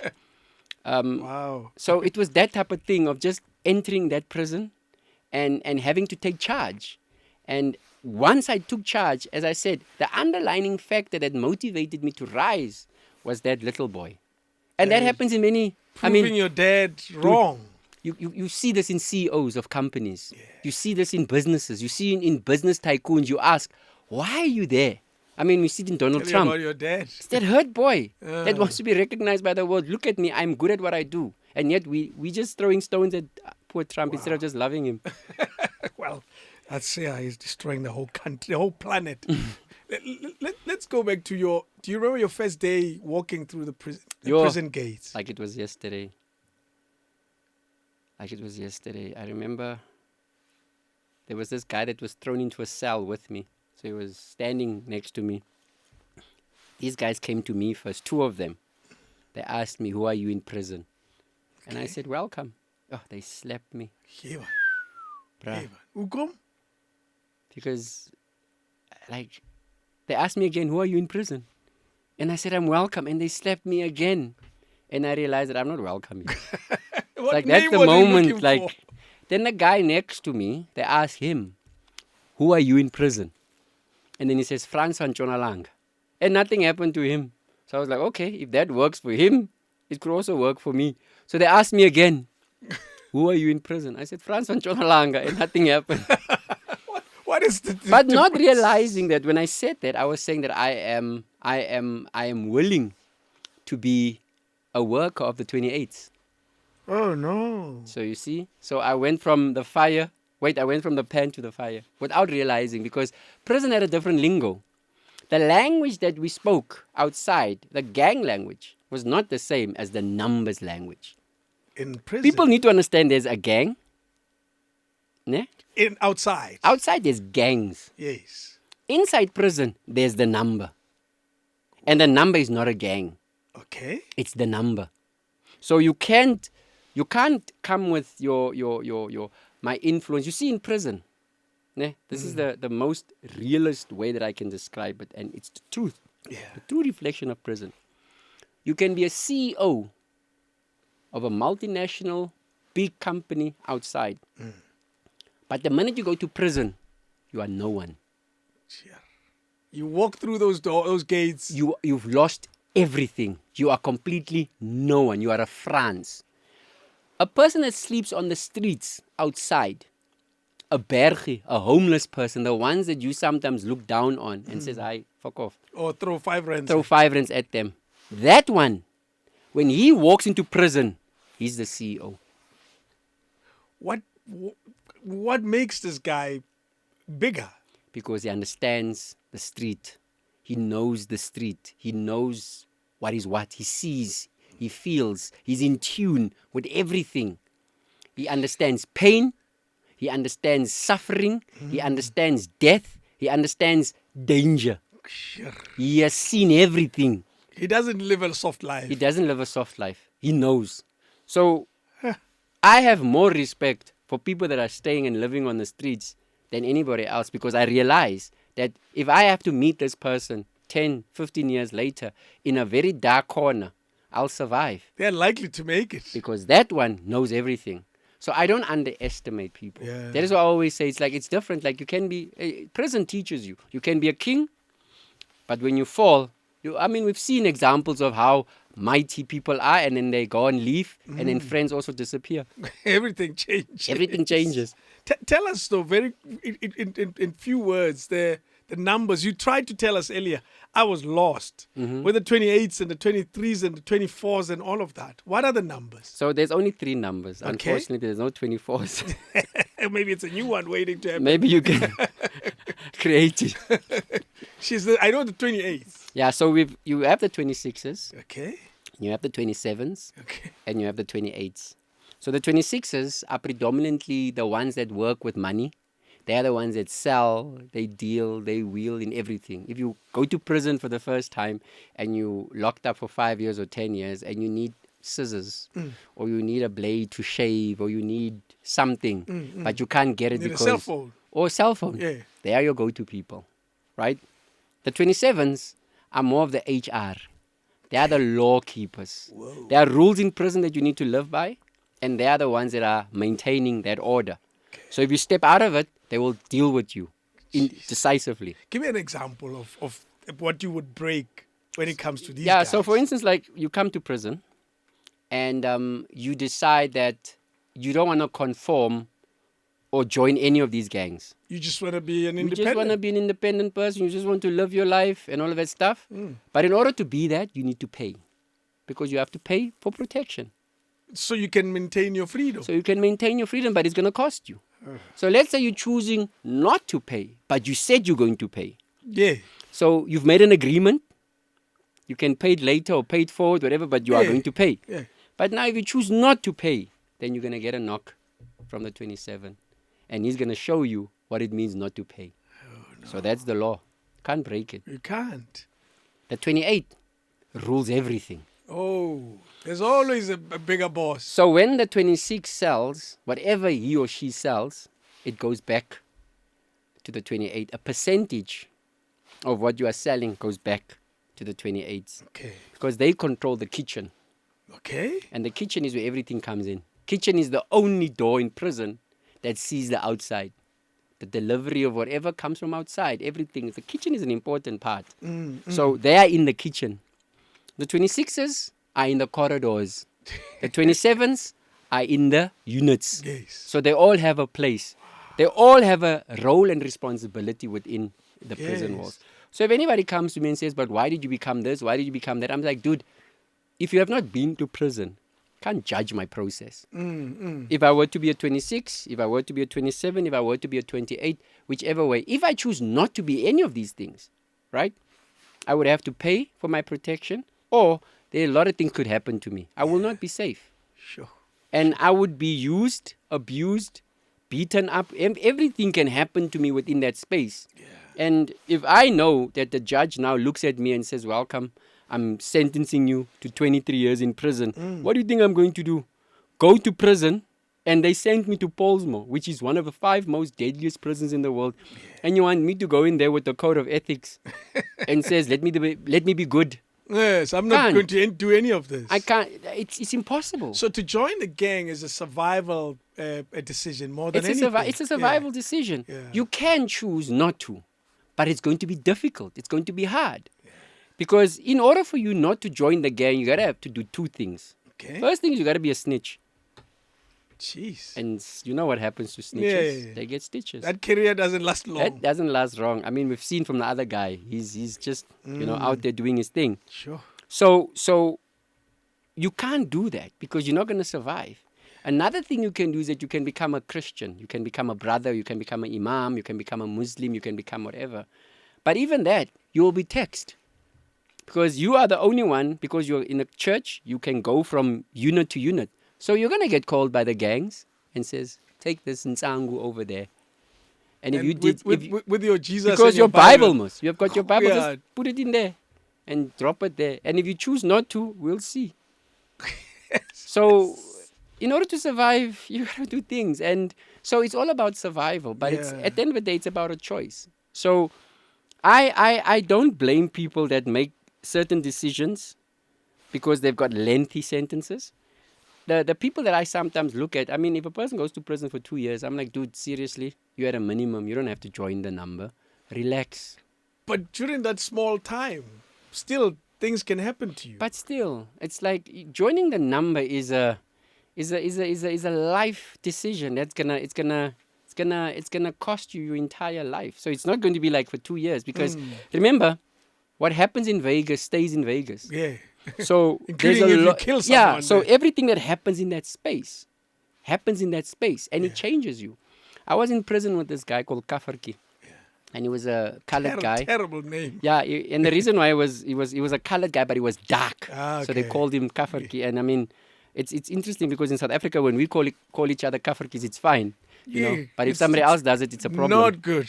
So then he was called that name. That was his name. And what he did was he was working on this farm, and then there was this girl that he liked, but she was staying a little bit far from the farm, but she used to walk to this one shop. Okay. So every day at 5 o'clock, he used to run from the farm to go and sit in front of the shop because he wanted to see her. She was like, oh, and Clearly everything to him. exactly. Yeah. But she never knew that because he never said anything. So one day he got paid. They gave him a little bit like a 30 rand more than they used to. And she's like, today I'm going to spoil her. So when she came to the shop, went into the shop, and then he had the courage, he said to her, listen, Juanita, you can buy whatever you want. I will pay for it. The first thing Juanita said to him is like, hey, who do you think you are to talk to me? Look at how ugly you are. Do you think that I speak to ugly boys? You're ugly, man. Don't talk to me. That's what she said. Disappointed, he walked out of the shop and he stood outside. So now Juanita was walking on her own. Then he walked behind her and asked, why are you saying I'm ugly? Do you know how I feel about you? And then she kept on telling him rude things like, hey, don't talk to me. Why are you doing this? So she walked and she tripped and she fell. And he wanted to help her. So he also fell on top of her. So when he fell on top of her, she said, please don't hurt me. So he's like, oh, so now you're talking nice to me. And then he You're proceeded, even using please. and he proceeded to rape her. He raped 38 women after Juanita. Wow. He was sentenced to 100 and something years. He was in the maximum institution. So, and it's a true story. And it really happened. But when I look at when he told me the story, I was sitting opposite him, we were talking. I mean, this is a serial rapist. And I said, if I listen to you, and this is what prison does, it gives you this unrefined wisdom. Juanita could have stopped all of this. Right at the beginning. Yes, 38 women had to go through this. She wouldn't have known. But what I'm saying is that I'm not blaming her. Yeah, absolutely. But what I'm saying is that if people understood the importance of kindness, how powerful kindness is, the world it would heal much quicker. It's amazing, eh? Because if one was to peel off the layers with your dad's story, you find kindness inside. Exactly. It. Yeah. You know, there it is. You could even he could have treated you differently. But he did not know any better. No father comes, no child is born, and then the doctor says, oh, by the way, when you go to that window, there's a book on how to be the best father. That's You'll it. find it there. That's no, it. it's you gotta do what you gotta do, and you gotta do from a certain window that you've been watching through, which was his father. Absolutely. And his father before his father. So the same with Juanita. If she could have said to that boy that day, thank you. Can I have the packet of chips and the cool drink? Thank you so much for your kindness. They walked home together, dropped her off, and she would have gone. 38 women would have, but she did not know. She couldn't have, and I'll She tell you couldn't why have she known. couldn't have. You described how this boy looked like. He's a dark kid. Probably in a community where that's why he even carried Exactly, the that's why name he carried that Gafarki. name. Yeah, it was in a community where others were probably lighter than he was. exactly. And we were socialized to really think if you're darker, you're either slower, dumber, or whatever it Exactly, is. You know what I mean? exactly. That's what apartheid did so well. The only time I was called Kafir was in a colored community. Only time in my entire life. So it tells you that we walk into these spaces where already people have a preconceived idea of the type of person you are and how they should treat you. Exactly. Poor Juanita was raised in a similar South Africa we all raised in, and she couldn't have helped herself. And that's what I'm saying. I'm not saying that what she did was wrong. True. All I'm saying is that Yeah. there's always a better way of dealing with Absolutely. situation. There's always a better way to de-escalate. But sometimes because of where we come from, our circumstances, what we are taught, they are the seeds that plant our footsteps. And then we make decisions based on where we are coming from. that's it. And that is why, for me, even myself, I am very careful when I sit in a position of authority, even as I speak, because I know what it's like to lead 2,500 men. These are gangsters, killers, rapists, murderers. And I need to let them all live in peace. It's a tough world to navigate. But it takes a lot of leadership and wisdom to understand that all of these men come to the table bringing their own hurt, bringing their own baggage. And I need to sit there with my own baggage, with my own hurt, still that so that I can accommodate them. Yo. Because at the end of the day, I have a quota. And the underworld expects me to make 500,000 rand a month in this prison. Hey. And a deadline is a deadline. If you don't reach deadline, you are dead. It's not the corporate. It takes us to how prisons work. You said there's 26, 7, and 8. Yeah, You were 28. at 28, yeah. You were the part of the leaders. The managing component. You're the kitchen, Yeah. so to speak. And how did you, clearly you didn't rise up the ranks quickly. No, definitely not. What was your task in the beginning? So you see, in the beginning, when you join the gangs, you get mediocre tasks. Just make sure that everything that goes from point A to point B reaches. Okay. Same things that I did outside. I had an inkling of, okay, cool, if this cup, very simple task, this cup needs to reach So and so. a certain place.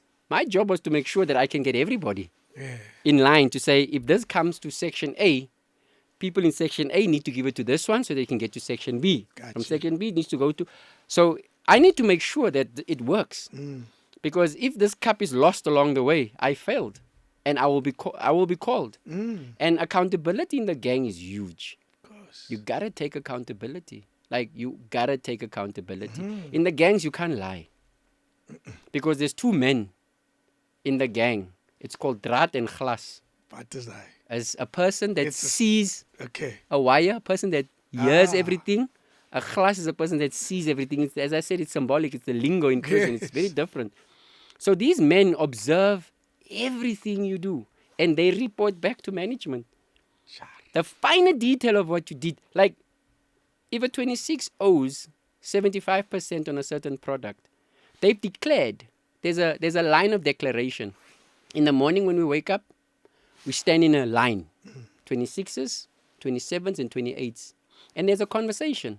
You declare, guys, I've got so much money. I've got so much this. I've got so much that. You declare. So during that process of declaring and in the process of the day, we find out that you declared 17 knives. But when the police came to search the room, they found 26 knives.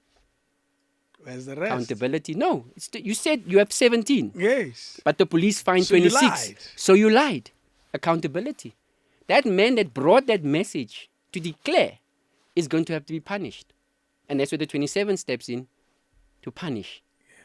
So it's accountability. It's a strong accountability factor. That's what I'm saying. That's in the number, I've learned so many things that are good and bad. But things that I will never forget because it has taught me to be a better man. Imagine that. You know, so it's a dark system. But within that system, it's enshrined that whatever you declare, if you say I'm a man of integrity, then behind that closed doors, do exactly what a man of integrity would And do. interesting, inside a gang, we find integrity. Exactly. It sounds like you shouldn't find it. But There's it's there. order in the chaos. Complete, absolute order. Because if one, just the one goes out of, it disrupts the entire process. So the general's job is to make sure that link that broke needs to be either removed or reconditioned or rehabilitated.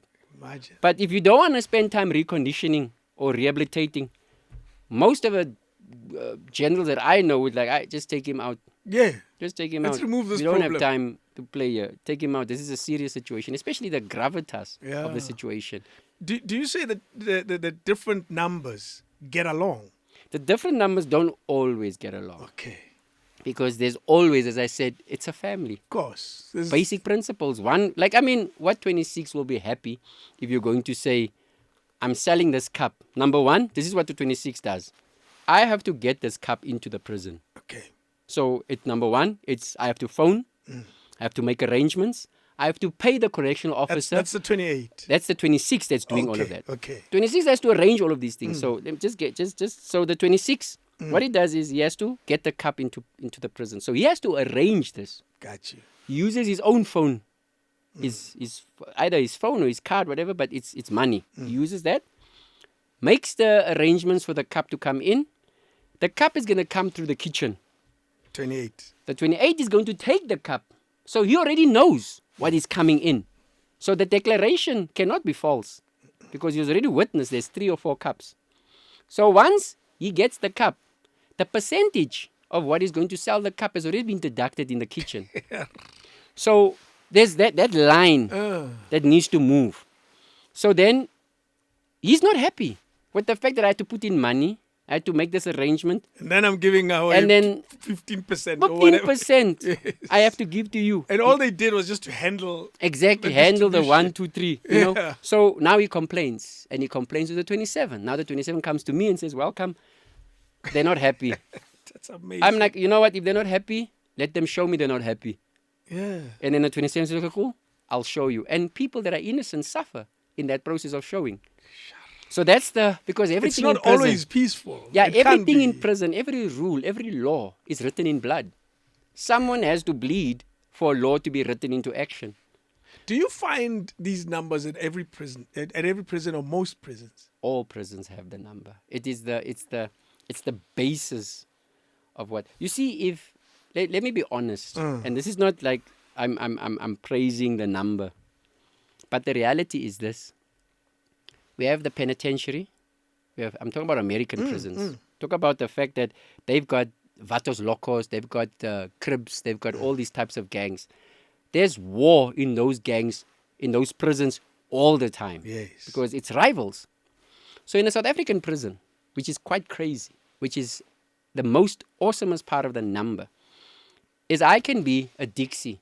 I can be in a Dixie gang outside. Okay. You can be in the Vatos gang outside. We are enemies outside. You come to prison for a crime that you commit. I come to prison for a crime that I committed. We meet in prison. You choose 28, I choose 28. Our beef is done. What? We are brothers. In prison, You're we're not going to brothers, touch yes. me. I'm not going to touch you because it's illegal to kill you. That is crazy. That's So- strange. Exactly. So it creates that protection that everybody in prison must focus on the order of the number. Yes. And it's just the number. So your beef with your brother outside, Your outside beef it's is, gone. Yeah. it's right now you are brothers. But in American prison, it's impossible. You carry the beef. You with carry the you. beef and you fight in the prison. So it's uncontrollable. Hence, the American prison system is crazy. Yeah. It's loss of lives every single day. You know, there's right now in this media platforms that we do, there's one like this, podcasts and all of that have gotten very popular over the last 2 years, 3 years. And something that has become really, really popular as well is prison stories. They've become, you know, a staple that people watch all the time. They consume them in high numbers. There's a gentleman who came out, he's a prison warden, came out very recently, posted a video saying these podcasts are glorifying a horrible place. There's nothing nice there. No one should want to be there. Exactly. I want you to help us understand what this gentleman is saying, because it's easy for a guy who's outside, like yourself now, to talk about it and stop where we've stopped. And then we think, I can survive that world. All I have to do is just be at 28 and comply, and 5 years later I'm out, I'm good. Help us understand the dark side of prison, the side that nobody really talks about or want to talk about, and do the best you can. I think for me is prison in its own is a dark place. Number one, the walls are cold, Physically cold. physically cold. Yes. I was in a prison. It was called Brandvlei. There's no grass in the unit that I was in. It's just cement, concrete. So there's nothing to look forward to. You literally, when you're in that cell, you yearn to see a bird, you yearn to see a cat, you yearn to see a dog, you yearn to see just anything that has life. The closest you'll ever get to any wildlife in a prison, such as Drakenstein, would be a chameleon or utigilish. What is that thing? A lizard. A lizard. Those are that the would things. have made it Yeah, through. that will try to make it through. Or you'll see a cockroach.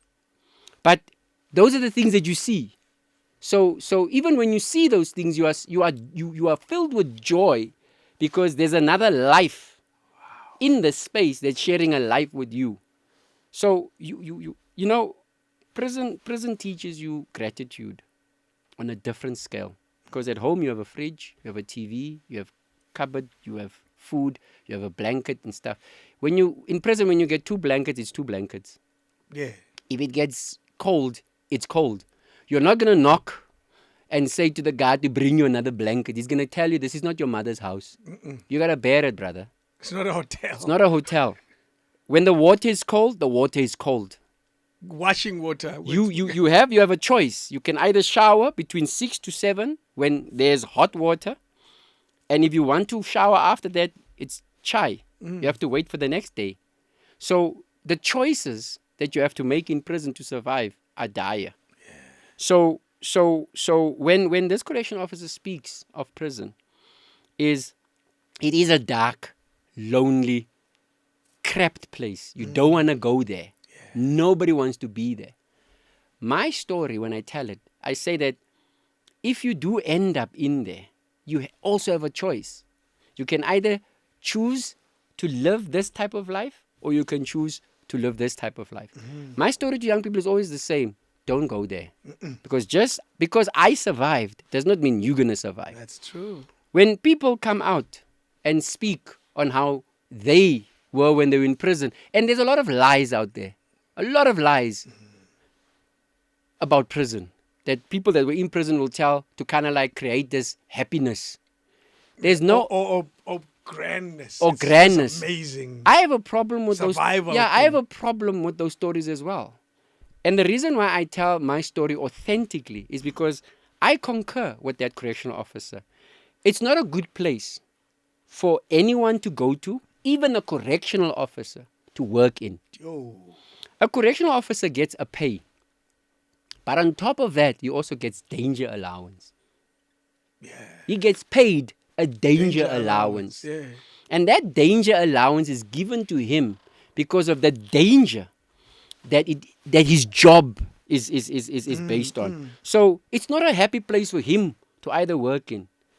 I remember when we started going into a space of being a bit more inclusive, black, white, colored, everybody could just, and we had more colored correctional officers coming in, we had more white correctional officers coming in, we had all of this. And you could see some correctional officers aren't cut out for that place. Some of them lose. They also become embroiled and involved in the nonsense that goes on in there. And then there are those that fight to remain pure because that's a dark place. Yeah.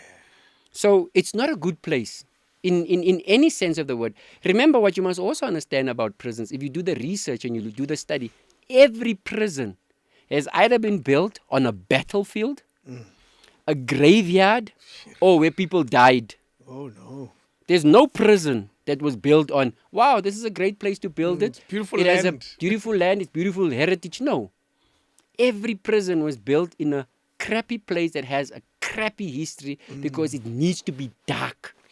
There's a darkness. So it already carries its own bad energy. Bad energy. I mean, because you must remember. So the reason I always say to people is like, if you think about it, it's not even an analogy. If you think about it, it's not even, we can theorize this all you want. Let's say it's a hypothesis. We haven't proven this. Yeah. But why is a murderer not continuing to murder when he's in prison? Is that what happens? I'm Yes. asking you. A serial killer goes to prison. They don't They don't kill in prison. Yeah. Why not?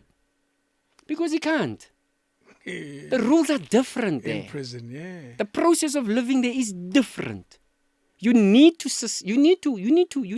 mold yourself into that ecosystem of prison. Prison has its own ecosystem. Yes. And to survive that place takes it takes a different kind of character. That's why I say it takes either you die to who you are as a human being completely. In order to survive prison, you need to die as a human being completely because it's designed to make you an animal. Or you need to live entirely into your humanity, but you have to choose between these two. What does living into your humanity entail in that regard? It means you gotta remember who you are. Consistently remember who you are. Yeah. Go back to that little boy that had hopes, dreams, and a future. That keeps you alive to say, I need to survive this place so that I can do better, be better. And when I leave this place, I'm not worse. We get guys that go into prison. There's a guy that got 10 years for raping his girlfriend. Only to find out when it was 9.5 years before he left, the girlfriend was like, I made it up. But this guy came out and he raped. Ooh. Because he was like, "Kuvele mos." Lived up to what he was accused of. So it's like that place can dehumanize you and make you exactly, even if you are falsely accused of something, like our leaders. Very simple example. I always say to them, when I speak to them, I say, you went in there, you were put away by a system that called you terrorists. True. You are today. You are fighting for freedom. But today, you are doing the opposite. Because some of you were changed by that place. Some of you went in there and you were so resentful of what the system did. When you become resentful, you don't see color anymore. Everyone, black, white, even the people that you are fighting for, they become your victims. Because resentment does not give you an opportunity to choose who you need to hurt. You hurt everyone. Wow. Because everybody becomes an enemy. So you forget, prison it's designed like that. That's an incredible insight, eh? To say you walk in there, because if we were to be honest about our leaders, what they were fighting for was noble. Exactly. We needed them to fight for it. Exactly. And they were arrested and held in jail for in prison for a long time. And you're saying it changes you completely. Completely. A dark, cold room. I remember when I stabbed a correctional officer in prison, I was put into a dark room. I was showered, hosed down every morning. That's the solitary. That's solitary confinement for 3 weeks, non-stop. What? There's just a hose pipe A that hose comes pipe in. puts into a hole. They soak me. There's no light. There's no heat. I need to get dry, wet the whole time. So you think, yes, I deserve it because I did that. But do you understand what it does to the correctional officer that has to do that? As well. So the one that applies the punishment is also punished. A victim of that Exactly. process. So that person that is applying that punishment also loses his humanity. We get white guys that used to kill black people. They had families. They were great fathers. And when they go out and to these vlakplaas and they murder these black people and bury them, that guy comes back home a different man. Many of them killed their own families. Many of them couldn't live with that. You can't be the same person. You go to a place that is completely dark when you omit your humanity and you become evil. That is why I like it when Walter Sisulu says that if the current government does what the previous government did, we need to do exactly the same thing that they did. Yes, exactly. We need to expel. Yeah. And that is why I'm saying that accountability is such an important factor that we cannot run away from it. If we don't take accountability, our children are going to pay the cost. Somebody has to pay. You always have It to can't pay. carry on like this. Pay the It's piper. like the phrase that takes us back to the beginning of your story. If your family or your dad or your mom can't raise you, the streets will raise you. Exactly. And you become a person of the streets. And there's another saying that says that if the boy does not get the warmth from the home, he will burn the village to feel the warmth. Oh, yeah, that's even worse. That's what happens. And that is what gangs teach you. It's like if you're not getting the warmth at home, we will teach you how to destroy that very place that has given you warmth. Let's talk about the concept of freedom that you and I enjoy right now. We can go to the mall. We can go visit someone.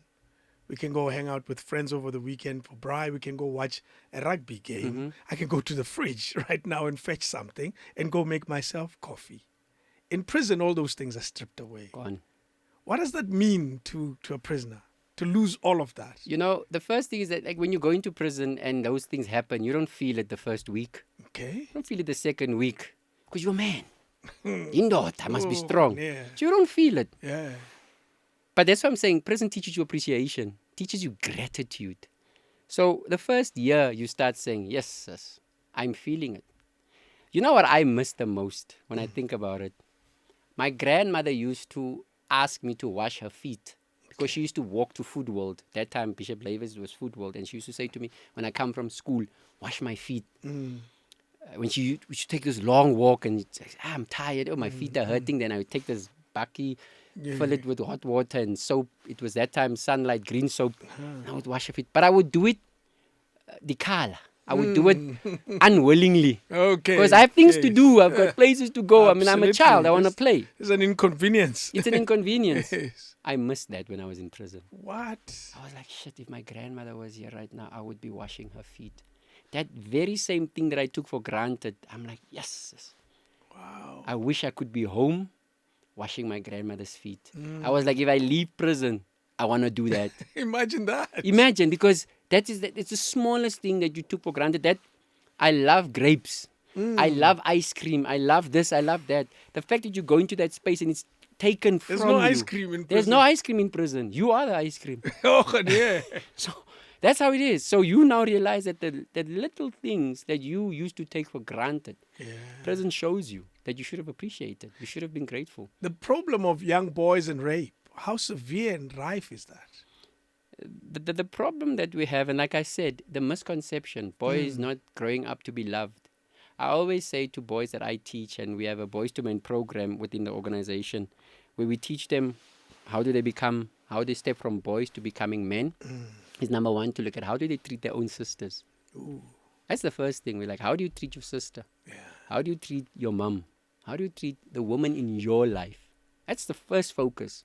We've got all of these men's groups out there doing amazing work, but some of them run away from the root work, which is we need to teach, we need to show, we need to make this man understand that he is vulnerable, that he has the ability to cry, that his masculinity is not his to protect, but it is to give, to protect, to love, to serve, to nurture the community, but it needs to start in his own home. That's it. So when a boy comes to me, like we had a case of a boy at school that was touching women's breasts, the girls in class, he was touching their breasts.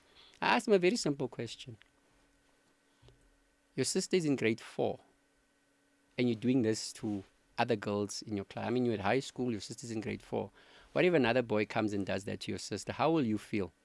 And I was like, yeah, you will be angry. Then why are you doing it? If the roles were reversed, and that's the thing, I always say to people that, have you seen people that like killing people? Like you get a person that's like, trigger happy, they, you know our boys on the social media, gun, they get into taxis, they rob people, they don't even have to shoot, but because they want to show off, they shoot someone, they kill that person, they come back, they brag. But the minute they get arrested, or the minute they themselves are in a very, very complicated situation, the only thing they cry out for is life. Question is, but when you took, why didn't you? Took the same life. Exactly. Yeah. So it's the same. So for me, it's like that thing of people consistently needs to be reminded that if the shoes were on your feet, how would you walk in them? If the roles were reversed, how would you operate? And that is what we are teaching our boys, is that the reason why boys sometimes feel, the world teaches us, social media, X, which was Twitter, now whichever. it's TikTok. It's TikTok. The way our girls are showing up on those platforms, it's not right. But it does not give boys consent. Does not give them consent. To do what they want. To do what they want. Yeah. The girl wants to expose herself in a certain way. It's her freedom to do so. But it's us men to step in and says, but I love you even when you're wearing your outfit. I love you even though you are wearing this. I love you for showing the world that you are smart. not naked. It's us as men to come up and show these boys how to appreciate women. But now what we do as men, we drink, we talk, we have dirty conversations with other men. We come home, our sons are exposed to that. We say, yo, I did this to this one, I did this to this one, oh, I did this to this woman, I did that to that woman. My son hears all of that. He's like, oh, that's what it's like to be a man. And he goes and he does exactly because he's hearing his All these uncles, stories, his brothers yes. doing that. So for me, I feel like when people say that men are trash, it's true. Yeah. Until we take accountability and stop our brothers and says, dude, it's not right what you are doing. You cannot be dating a 16-year-old. You cannot be taking that child out of school and doing the things that you are doing. It's wrong. I'm your friend and I love you, but I'm not going to stand for that nonsense. Yeah. That's when we no longer need that tag that says men are trash. How did you come up the ranks? Taking life. Every star on your shoulder represents a life that you've taken. And funny enough is that the star is given or tattooed on your shoulders before you actually commit the crime.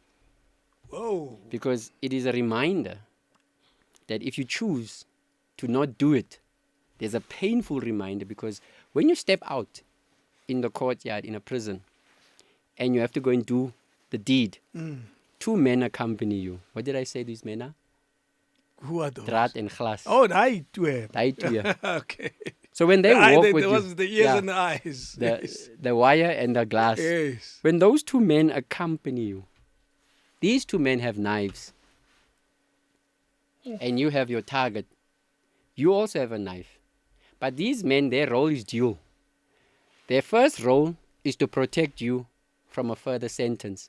So when you stab the correctional officer and you throw the knife to the back, they will take the knife and walk away with it. So there's no murder weapon. So you don't get an added sentence. But if you choose to not stab and you freeze, for whatever reason, they must stab you. Yeah. So damned if you do, damned if you don't. don't. So you are standing there in a choice. And so that's the choice that you're consistently faced with. To say that even as a general, even as a first-star general sitting there, a man of amazing power, you always sleep with your one eye open. I'm thrown off a little, and bear with my pace. I'm slow in this moment. What leads to the moment that requires that matter to even happen? Your rank.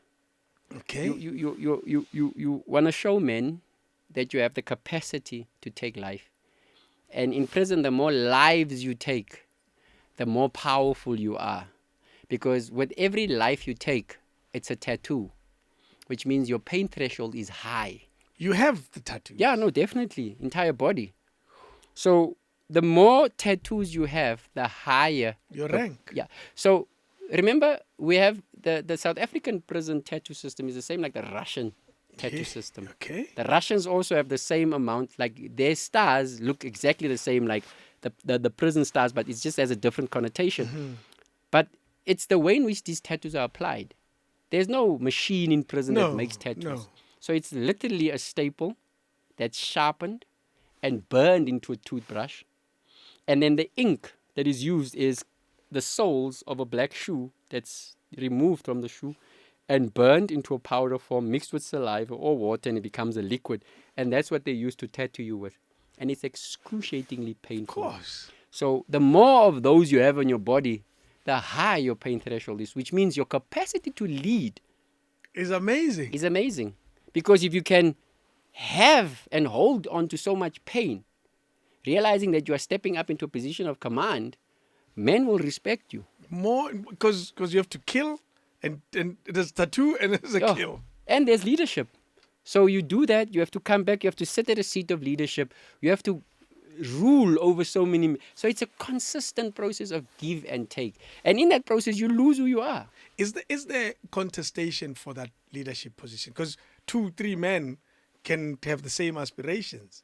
But the reason do the same things. But the reason that because the number is like a military structure. It's your colonels, your generals, your lieutenants, and all of these things. Mm-hmm. But the thing is, that's why I said you consistently have to sleep with one eye open, because the way you lead allows these men to continue choosing you. Yes. You see, if our president, Cyril Ramaphosa, If they had this system in place, I promise you, he will not fail in his duties. Because he knew that if he does, somebody else is there It's to going to take that remove him position. almost immediately. Just like that. So within the number system, there is no failing your position because you know that you are going to be removed. Yes. They're gonna not just, the thing is not, they're not gonna vote in your favor. If they don't vote in your favor, they will remove you to show you that they don't vote in your favor. Because they can't be led by someone. Who's weak. Ah, You can't be weak. that's it. You need to take decisive actions because the entire number rests on your shoulders. And the way in which the prison is operated, the way in which the prison operates, it's your responsibility. There's the correctional services, which is the government side, but there's the prison, which is your control. So these two, they are concurrent. But what happens is that you are not susceptible to the system, and neither is the system susceptible to you. So you're fighting the government, and the government is fighting you. And you're carrying the trust of all these men. Exactly. And for them, they want TV, they want certain rights, Yes. they want certain things. It's your job to make sure that they get these things. The correctional services don't want to give you those things Of course. because you're not allowed A, B, C, D, E. But now you got to get it. So it's that type of situation of saying that now you have that's why we always say a prison is a world in a world. Now we know. That's why prison has its own hospital, it has its own school, it has its own creche, it has its own system, it has everything. It's a community on its own. And when you leave prison, you go back into civilization and you just breathe. Because now you're back. A sigh of relief. A sigh of relief. Especially, I think another correctional officer would say to me, "You're welcome. Whew, I can't wait to get home." Yes. It's like I can't wait. Because they are also in prison. Exactly. Like for those hours, they themselves are in prison. They are in direct danger of what is decided. I mean, imagine you working in a prison and men are deciding to kill you and you don't even know. And they do this every day. And they speak a language that you don't understand. So they're speaking to you with the idea of taking you out. You're not even getting You're it. not even getting it. So it's crazy. That's why I'm saying that when that correctional officer says it's not a place for anyone to be in, I agree. I believe, and I have the solid conviction that I would rather build more schools than more prisons. That's true. I also have the solid belief, and I say this to the Minister of Education, I say this to the Minister of Correctional Services, make education mandatory in prison. Make it it must not be a choice. Prisoners must learn. They must get to prison if he's got standard 8. He must be said, listen, we see here you've got standard 8, go and do your standard 9. Let's go. Let's go and do until you get to matric. We've got UNISA. UNISA accepts anyone. Do your correspondence. There's Daimlin. Do that. Like, get your education. Must become mandatory. It must be one process that is aligned with your parole. What benefits do you think directly would have in the system? Because you're saying it should be mandatory. So clearly, Exactly. Because for me, it worked. Yeah. Remember when I was this short guy, Father Baby Chan, was a Roman Catholic priest that was working for Prison Care and Support Network. He came to me and says, welcome, I see potential in you. Again, that word. There's another one. I was like, okay. And I was like, do you understand who I am? Do you understand who you're talking to? I'm the guy here. Of course you'll see my potential because it's my place. But he says, I see a different type of potential. He gave me the scripture to read, which is Jeremiah 29 verse 11, which said, I know the plans I have for you, declares the Lord, plans to prosper you, not to harm you. And I was like, I went back and I read it. I was like, okay, it's great, it's interesting process. And it made me think. And that is why I said, he said to me, if you look at the leadership that you have and the potential leader that you can become, if you were to apply this correctly and in the right way, you would be an incredible leader. Misdirected energy. Yeah, he says, if you can just take this misdirected, you were speaking to the boy in me. He wasn't speaking to Not the the gang gang leader. leader. He was speaking to the boy. He says, like, if you can take this because you are good at what you do, you are a great leader, but it's misdirected. You are hurting people. You are killing people. You are destroying lives. If you could take your potential to heal people, to build communities, to save lives, you would be awesome. I know that you can't just walk away from the gang, from the number. But I want to make an agreement with you. He says, if you walk away from the number, I will organize a bursary for you to study, free of charge. We will pay for it. Only thing that you need to do is show up in your authenticity. Show up. Let go, renounce this position of power and choose education. I did that. And I knew that in order for me to fully get out of the numbers gang, I had to get 4 other generals from 4 other prisons to come to this prison where I was at to hear my story and my reasons for wanting to leave. Realizing very much so that if these 4 guys do not agree, they have the authority to kill me. Again, draad en glas. It's just a complicated mess. So I went to the head of prison and I said, Meneer, I want out. But I was more convinced of being out of the numbers gang when I was sitting outside with all my guys, because you're never alone. Always have your wingman with you. And these 2 guys in front of me were having a conversation.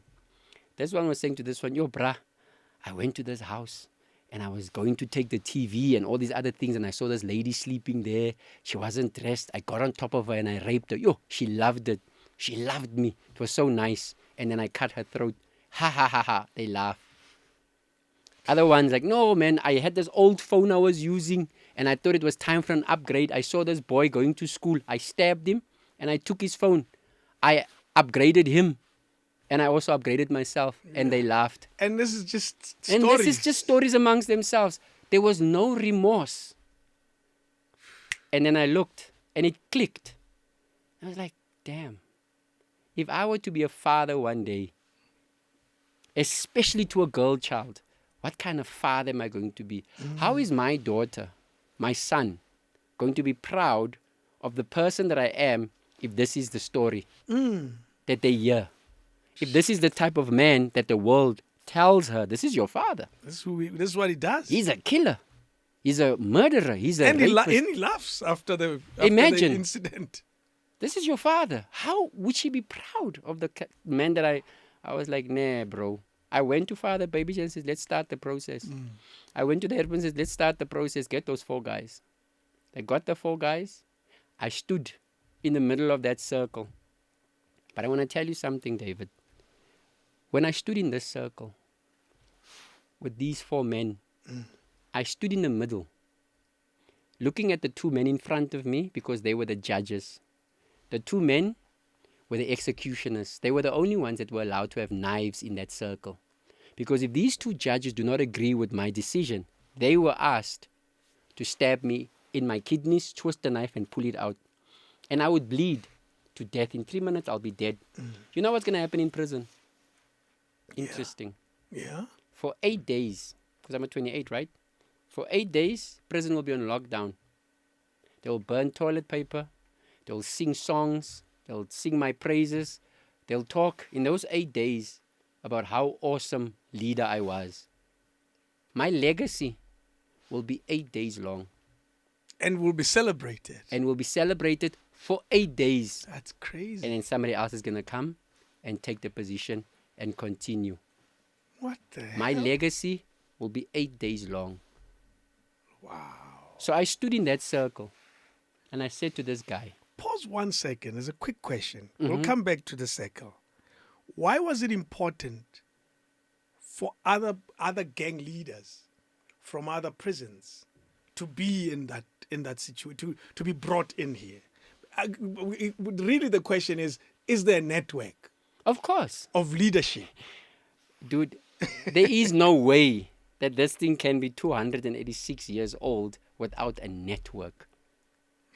It's impossible. But what enables the network? So this is the reality of the situation. Just to park the story of we got the cycle. We can come back to it. So I make 500,000 rand a month while in prison. Okay. It's hard cash. I can't keep that money in prison. There's no bank. There's no bank. There's no FNB or Netbank or Absa Bank. I'm telling you the banks that I bank with. There is none of those banks. So it's in what is it? What is this thing called? It's in ice cream containers. Okay. Somewhere. Yeah, so it's on the bed, it's there. So this money has to leave prison.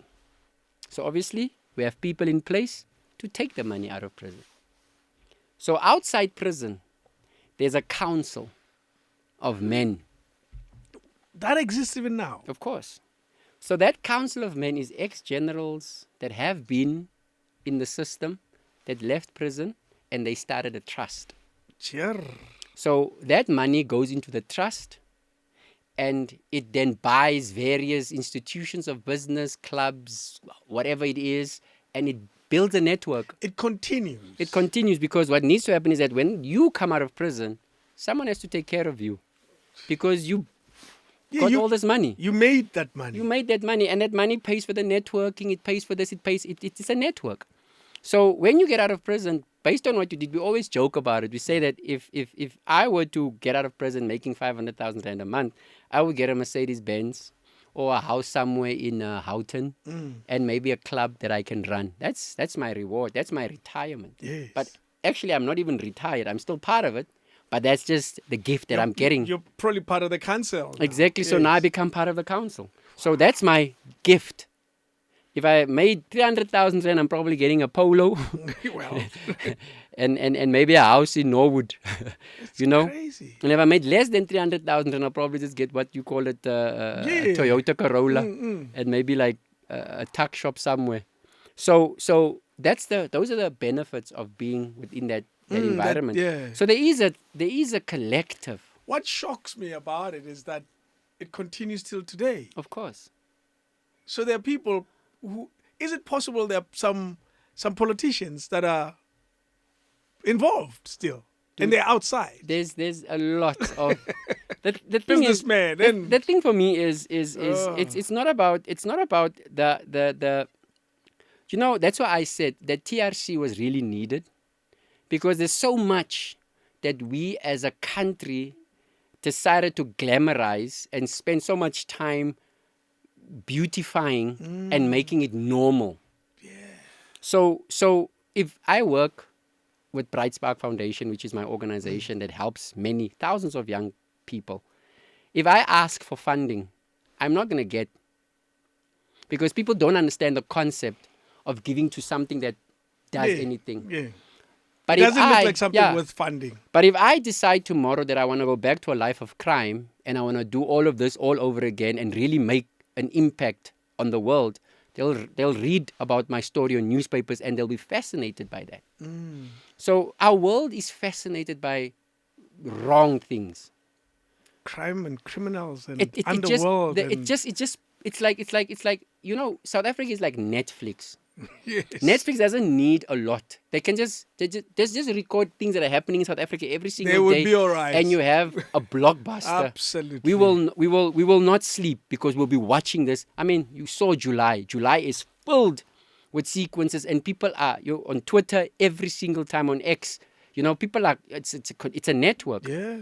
But do we read about kids that are being saved? Do we read about boys and girls that are being brought out of gangs? That's boring. Do we read? It's exactly. That's boring. The way that we are tuned in as a country into the situations that we are facing is like a very good friend of mine said, who also was part of the underworld that recently stepped out of it. And unfortunately, because he still had ties, he lost his life. Oh, no. But what he said was, South Africa is infatuated with danger. It's a different kind of apartheid. I would want to really uneducated guess and say it has to come from our history. You can't disconnect it from our past, and No, we can't that's what we're not doing. Yes, I don't we're want to not- disconnect it, because I think that's why I'm saying that if the TRC continued, Then we would have been able to journey with it. disconnect. Yes, we would journey with it and understand it and gently Disconnect. dismantle. Absolutely. But the reason why we can't, because we sometimes think that the white imperialists or whatever is not part of whatever, but there is still frameworks in the background that are tying the connections and making the dots to certain things. Is that because how does a colored kill a colored? How does a black person kill a black person and actually be proud of it and actually say that I'm taking out someone that's a threat to my community? How? Or to my money or to my... How? Because that same very black person, if you connected with him, you could build an empire. That same very colored guy, that if you were connecting with him, you could build an empire. It's the same with any politician, whether it's a colored politician, whether it's a black politician. If you work closely with your community and you develop that community for generations to come, you all win. Yeah. But what you choose to do is that you choose to hoard all the resources and the money for yourself and give it to the select because you think they'll take care of you for the rest of your life, but they don't. So it's that type of belief of saying, as South Africans, we need to come back to who we truly are as a people and say, let's call bullshit bullshit. That's what Let's it is. call a spade a spade. Yeah. Let's stop lying to each other. It's the same thing as if a woman cheats on you. She's the problem. No, dude, you're the problem. Yeah. Look at yourself first. She did that because there was a lack. Deal with that. Yeah. It's the same with a female that catches a husband or a boyfriend with another woman. Why go and beat up the woman? Yeah, well, that's instinct. You know, that, I mean, likely to react. Yeah, but that I'm saying way. like it's crazy because that? why not pause and ask yourself the questions like, what was my hand in this? It's the same situation that I always ask the president. It's like, what is your hand in this? Because every rot comes from the top down. Trickles down. It's not from here to there. It comes from top. If the leadership, I realized when I was in prison leading those men that if I was corrupt, if I was taking shortcuts, it would influence the entire process. And at the end of the day, it will impact everything. So it had to be a well-oiled machine of integrity, of responsibility, of accountability. So coming back to your question is that as a country, we need the TRC. We need to really go back and really sit with ourselves and says, this better is fubeni. Yes, uzibuze. Uzibuze. As indoda, happy indima, endidlaleleyo kuyo yonke lento. As umama, happy indima, endidlale kuyo yonke lento. Because even now in colored communities, people will say, my son is not involved. Knowing very well your son steps into the house with a 15,000 rand phone. When are you using a Mobicel? How is it possible? Where does the money come from? You are playing a role. By not saying anything, you are saying... I want to ask this question, and I know we paused the cycle. I want to ask this question and tell me if this is your natural... And maybe it's not, and if I'm wrong, correct me.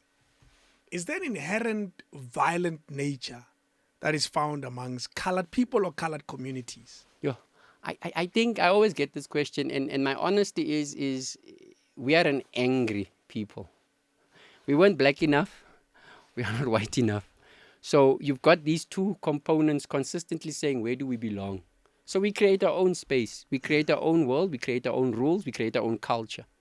Because we somehow feel that there's a complacency. Even now, another article I was reading that they're saying that they want to remove the term colored. And half of the colors are like, and what are we going to be called? Cape Malays? Because some of us are not. Some is like, what are they going to call us? Griquas, Khoisan? Because we don't know who we are. But we are comfortable with being coloreds. Yes. But now you are changing it again. So it's that situation of a consistency of colored people wanting their identity and connecting to it. Because I know that the minute you don't know who you are, that's why I'm saying for me, education became my saving grace. Because the minute I started going back to class and I started reading, especially within the business world, and I started reading within education. I majored in human and social sciences. And I was studying and I was reading. I started to understand the broadening and the bigger side. I started to read into African history instead of the European history that I got in grade 12. It was telling me about European version of African history. So I was like getting Christopher Columbus. I'm like, I have no idea who this is and why am I learning about him? For me, they kept me busy with studying the locust, the hind legs and all that. And I was like, why? Yeah. When I want to understand, how can I make more money? How can I sustain? How can I build? How can I generate this income to become a successful businessman? Teach me those things. So I started to read and learn. And then the more I started to understand those things, I started to understand that there's an identity within myself and I needed to connect to that. Okay. And even though I did not know who I was ethnically or race related, but I knew who I was as a human. Got you. And when I realized that if I can't be anything else, can I at least be human?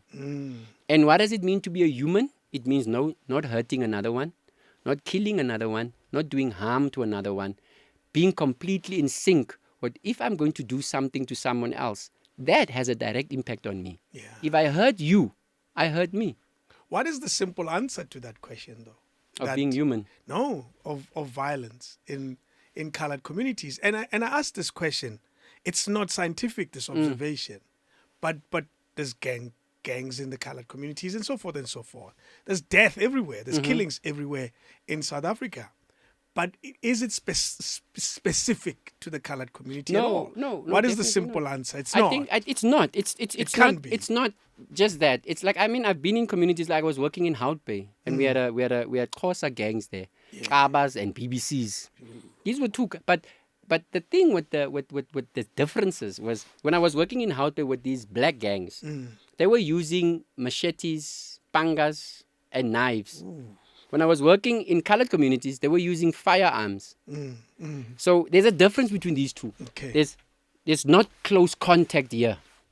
Yeah, it's close contact. Sure, hectic. In order to stab someone, You you have to gotta be right really, here. you gotta hate Yeah. what that person represents. Yeah, it's still distance. There's possibility for peace here. Yeah. There's a possibility for let's talk and let's work it out. And yes, there were those moments when in colored communities where there was war, there was peace. And then something very sensitive would break up that peace and it would be war again. So in this community, they left that completely because they realized that, hey, if we're going to kill each other like this, there's not going to be anyone left. So let's stop. But yeah, it's not the same. So the obvious in my understanding of the work that I do, and this is not my opinion, because an opinion does not, it voids me from taking any responsibility of what I'm going to say. But in my truest form is the thing that's killing our colored people is denialism. Okay. Is denying the fact that we are in a crisis and we need to own up and take accountability as both parents, mother and father, uncle and uncle, and realize that we have a role to play in fixing our community, that no government or external people are going to come and give us the solution. We are our solution. Yeah. We've seen leaders rise from colored communities. Absolutely. And when they rose, they forgot where they came from. Ooh. We've seen that happening, which means, why do we want to see it over and over again? Why do we want another colored child to rise? Because what happens in many communities, I mean, you come from those communities where you live in Soweto, you make it, you leave Soweto. Why can't you stay in Soweto and make Soweto better? Yeah. We're not doing that. No. What we do is, at the minute we gain success, we leave. Because we want high fences and exactly, and because gated ban lawyer, communities. we give excuses instead of staying and fixing. So for me, it's like that thing of denialism is another big problem within our community, especially colored communities. The fact of, if your child comes in, like I said, comes home with something that you know as a mother, as a father, you did not buy, my thing is question. Where does Hold this come that from? child accountable. Yeah. The sooner you do that, the sooner you can cut the tentacles of any gang. Because that's how they groom children. They start giving them techies. They start giving them nice jackets. They start giving them nice caps. And then this child's like, now I look fly. So now I look different. Now girls are looking at me. Now I can get their attention. But yet, you're losing your values as a family. True. You're no longer at the dinner table. You're no longer sitting with your family and having a meal. Not at all. Your plate is, your seat is empty at the table. That's what happens. So for me, I feel like we need to go back to our original values. In the African culture, when a person did something wrong, did anything wrong, stole a sheep or cow, whatever, there would be a circle around him. And they would give him affirmations. They would say to him that you are good, you are great, you have the potential, you can do this. We don't do that. What do? We see it, my brother, we see it. When a person steals in a black community, what do? They beat that person to a pulp. They want to necklace that person. They want to burn that person for stealing a cell phone. It's mob justice. It's mob justice. But my question is, and then what? So after that person has died, Then what? then what? It's If anything, you were brewing more more hate and crime Exactly. in the hood. Exactly. Where kids were observing this thing happen. Exactly. So the same with the death penalty. When people say, but welcome, they must bring back the death penalty. I say, if they brought it back, I would not be here. Yeah. I would not be a voice of reason right now. Yeah. But the fact that they didn't bring it back, and in other countries they did, but those countries are 10 times worse than South Africa. Let's go back to that other circle. Yeah, Where these guys are now. in that circle. Yes, exactly. What is the decision made? You are saying to them, I'm out. I'm out. Do they want a reason? Of course. I mean, I've been here for 7 years. I've been in a position of authority. I've been leading. I've been doing very well. I mean, everything is good. Why do I want to leave? I'm like, dude, simple. I want to leave this prison alive. I want to be a respectable man that still has something to hold on to, something to fight for. I want to be a husband. I want to be a father. I want to be someone that can give back, that can build, that can be a part of the community, especially the community that broke down. I want to go back and build there. That's my desire. Jeez. How was it received? My brother, we can say what we want to say. But I strongly believe in divine intervention. These two men that stood in front of me, the judges, yes. they said, welcome. Can you please step out of the circle so that we can make a decision? I stepped out of the circle. There's one guy says, but before you leave, can I tell you something? I'm like, okay. He says to me, do you remember 6 years ago? We were both at Pollsmoor awaiting trial, right? I was in the cells. I received a letter, because in prison you get letters. You were walking, you were pacing. That's what I normally do. Even when I'm on my phone, I pace. He says you were walking up and down, you were pacing. And you saw that I was frustrated because I couldn't read this letter. I couldn't make out what was written. You stopped and you took the letter from me and you asked me if you could read it to me. And I said yes. Yeah. So you sat next to me and you read the letter. You gave me back my letter after reading it. I thanked you. But you went further and asked me, do you want me to teach you to read and write? You spent 3 months in F section at Pollsmoor teaching me to read and write. Wow. This was 6 years ago. Did you remember that?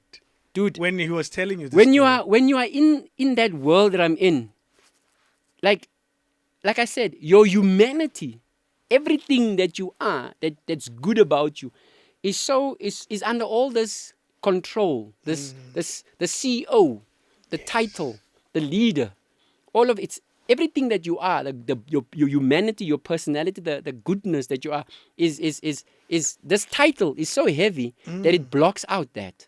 Wow. When he told me, I started to get a memory. I was like, shit, dude. You're the guy. You're the guy. That's I'm like, amazing. wow, I forgot. And he was also a general at his own. But at that time, Yes. he wasn't. Yeah. At that moment when I taught him to read and write, He was just a. he was just a piginini that was starting out and also just came to prison fresh out of the streets, having to make his way. And he went to a different prison and he survived and he became what he became. I did not know that. But divine Wow. intervention He remembered. knew He remembered. that 6 years down the line, you will be asked to make a decision, welcome. And when you choose to make that decision, there will be someone that you helped that will remind you, and that will be your saving grace. Jeez. The process of how this entire thing, like I said, it went 360. It went from the beginning of me stepping into that prison, from the moment of being released from the numbers gang, that very same process of going in, only that one act of kindness Made a saved my difference, life. Yeah. No amount of ruthlessness, no amount of money I made, no amount of control, nothing could speak into me being alive today. The only thing that saved my life was that one act of kindness. Oh, man, that's Hence, I crazy. always say to people, you don't know that when you smile to that person, what it means. That man that is crying and you're saying, cry, I'm here, I'm holding the space for you. Hug that man, tell him that he's beautiful, tell him that he's amazing, tell him that he's worthy. You don't know the difference that makes in his, because that man might go back to his car. He has a gun in there. He can go home, Yes. shoot his entire family and himself. But because you took 5 minutes just to tell him that he's not alone, that he is worthy, that he is enough, changed his entire plan. One act of kindness. That's amazing. And I was stripped. you were released. I was stripped of my rank. Not like stripped like you Yeah, take yeah, it. yeah, But I was yeah. like, you're no longer a general.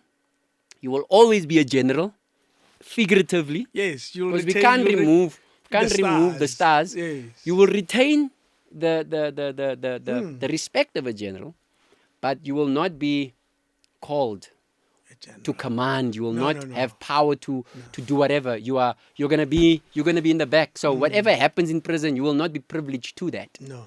So it felt a little bit bad because now you don't know what's going on around you, but you're fine because you are safe, you're in your corner. And I said to the head of prison, dude, I'm no longer in command, so can I do something else? He said, yeah, of course. What do you want to do? I said, I want to continue teaching offenders. Mm-hmm. And we started a school. What? And then I started teaching, got my qualification in education from UNISA. We started a school. I was then shipped to Brandvlei Prison, where we started with 15 offenders, teaching them to read and write numeracy, teaching them numbers. Then we included matriculants, taught them, helped them with their subjects.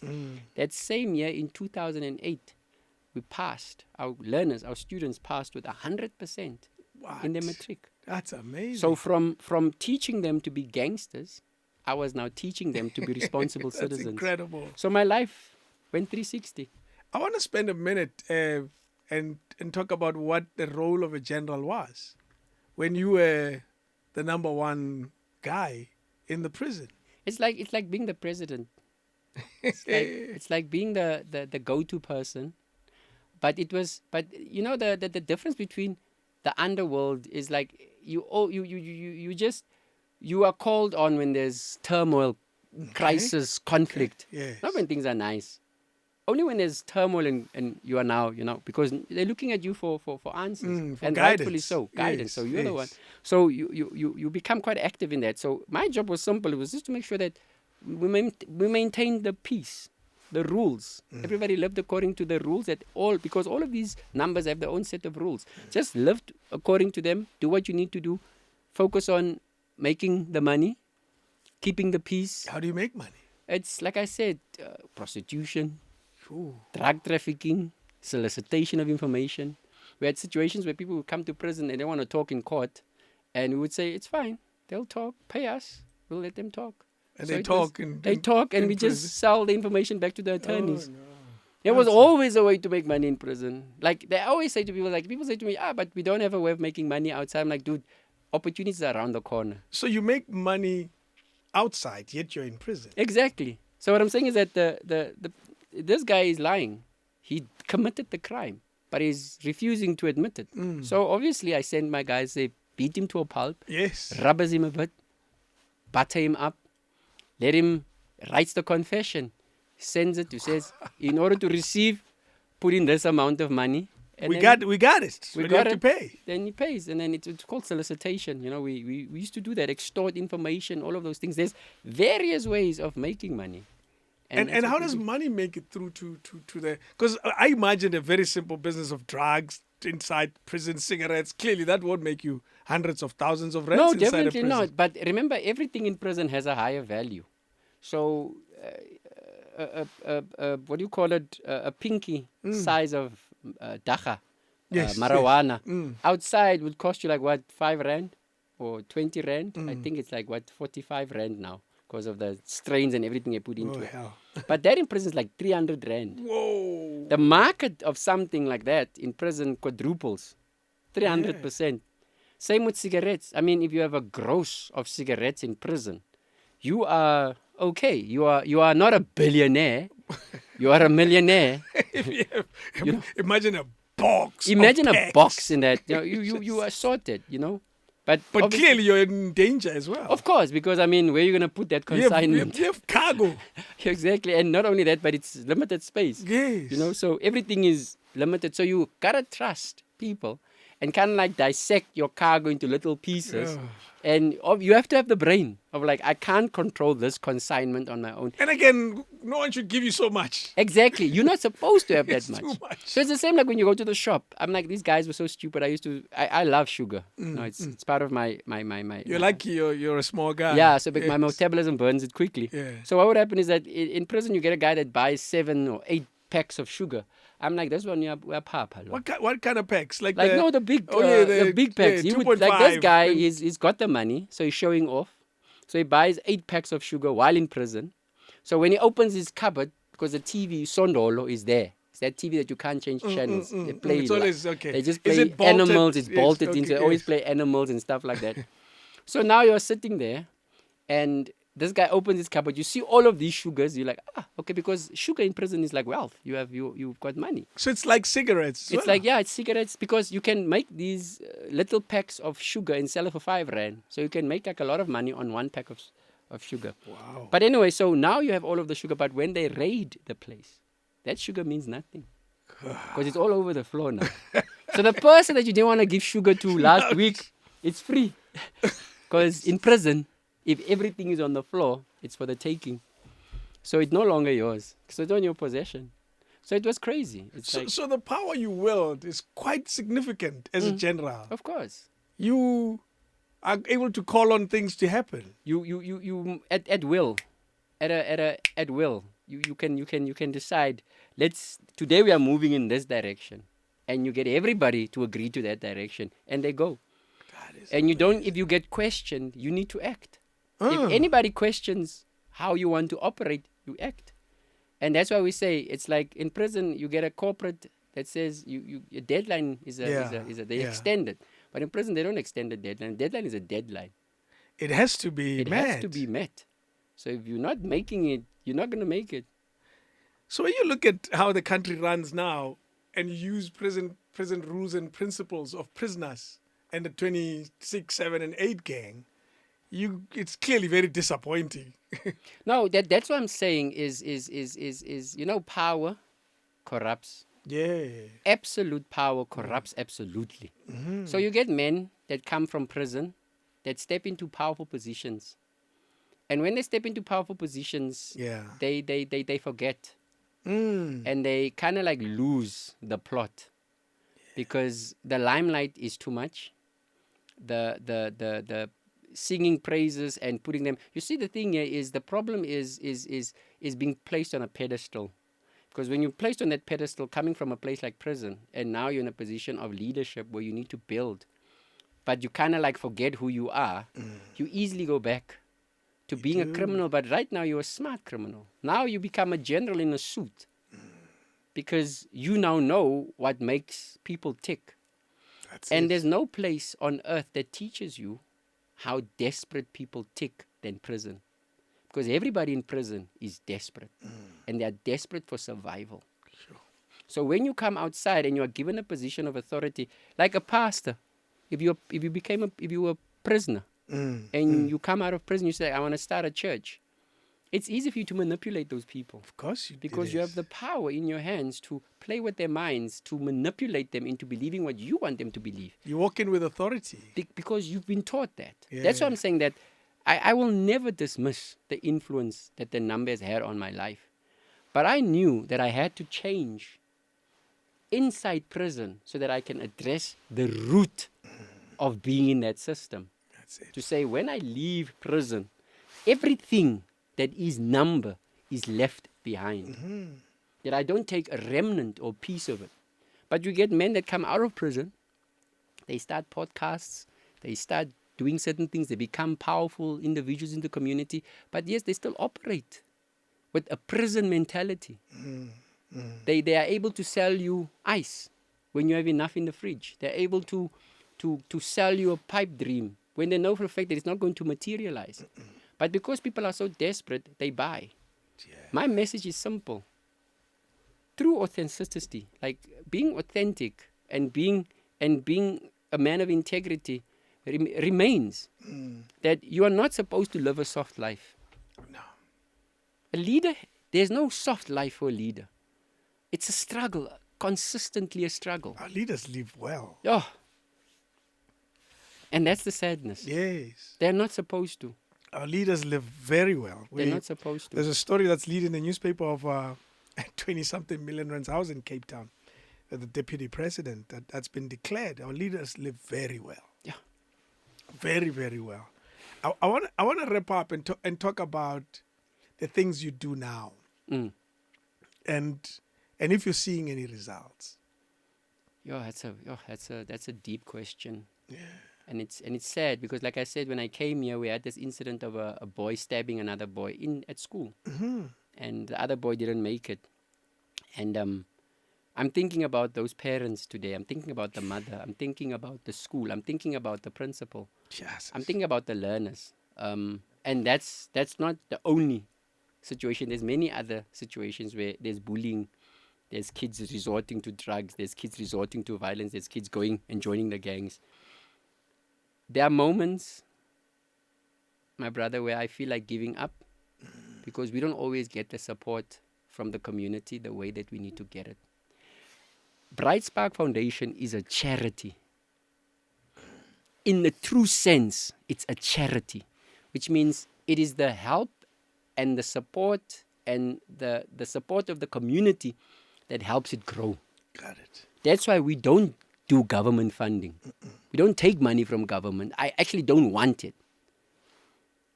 Because when you get it, you are determined by red tape. You need to work in this community, but not in that one. We can work anywhere because it's good people that come and say we want to support. Yes. But we don't get the support from enough people. So we struggle. But we save thousands of lives. Yeah. We are not big NPOs that have Porsches and fleets of cars that write beautiful annual reports to show that we've saved A, B, and C, and then it's the same kids in every annual report. It's never a different child. So that questions the integrity exactly, of the work. But not only that, but we are not an organization that has a beautiful building in the middle of a messed up community, and yet the community becomes more messed up. We work from a place where we know that once we've made a success in this community, we go to the next community.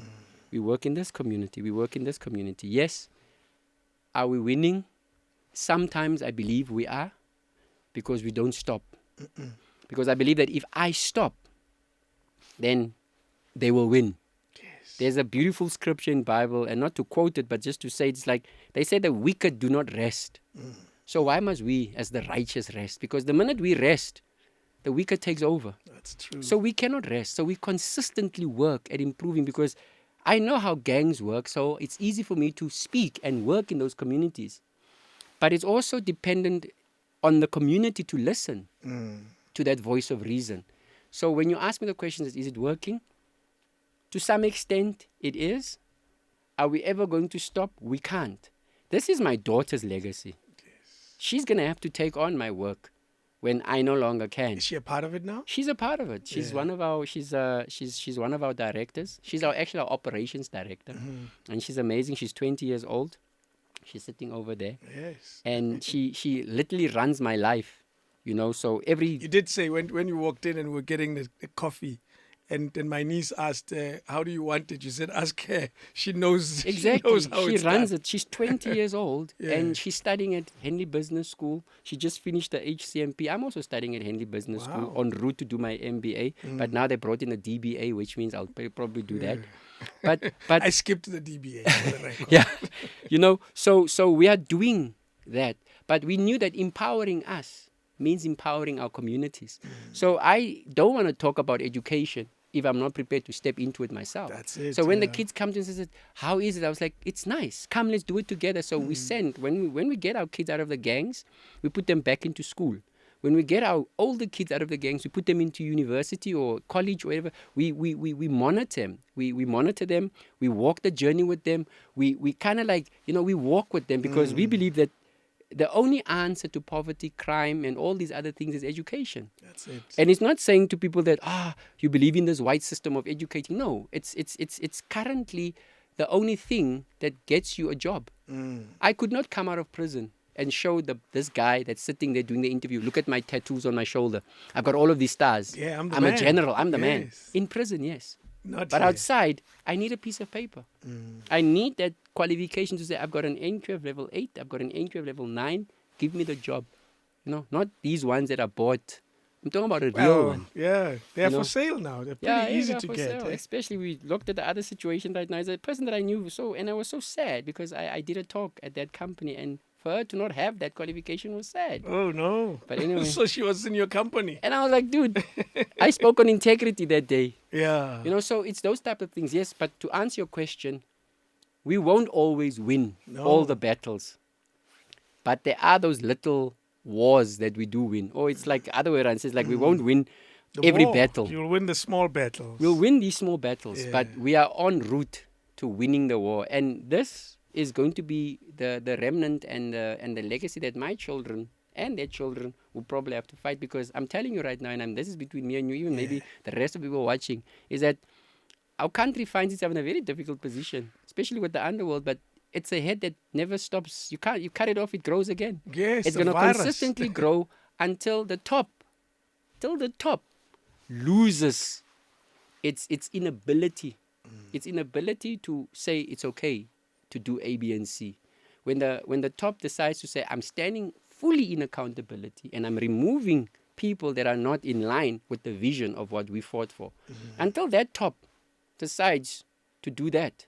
And until now, if they don't, this head, we will chop it and chop it and chop it and always chop grow it. back. It will always grow. Generals like Mkwanazi that's being honored and held as heroes, they need to be protected, not just by us, but by us doing exactly what he's doing. We need to mimic him and say, you know what, if he stands, because for me, I work with the police today, I work with the SANDF, I work with JMPD. These were people that arrested me once. But if you shed negativity and you shed darkness, you are able to get back on your feet and step into integrity and become the person that you are purposed to become. It's never too late to change. And that's the message I want to give. No matter how old you are, as long as you can breathe, you can change. Yes. Take accountability and step away from destroying a community or people or anybody and say, love them instead of hurting them. Eh? Simple. That's incredible. I want to wish you well, man. Yours is a fascinating story. If you let me, I'll carry on another 2 hours. I'm notorious. You should see my notes. There's still so many. I can imagine. There's still so many. But I want to ask one last question about how captured are we call them prison warders. What are they called now? The correct phrase? Correctional. Yes, the correctional officers. How captured are they in the system? You know what I can say, and this is my true honesty, and I work with many correctional officers. There's a lot of good correctional officers.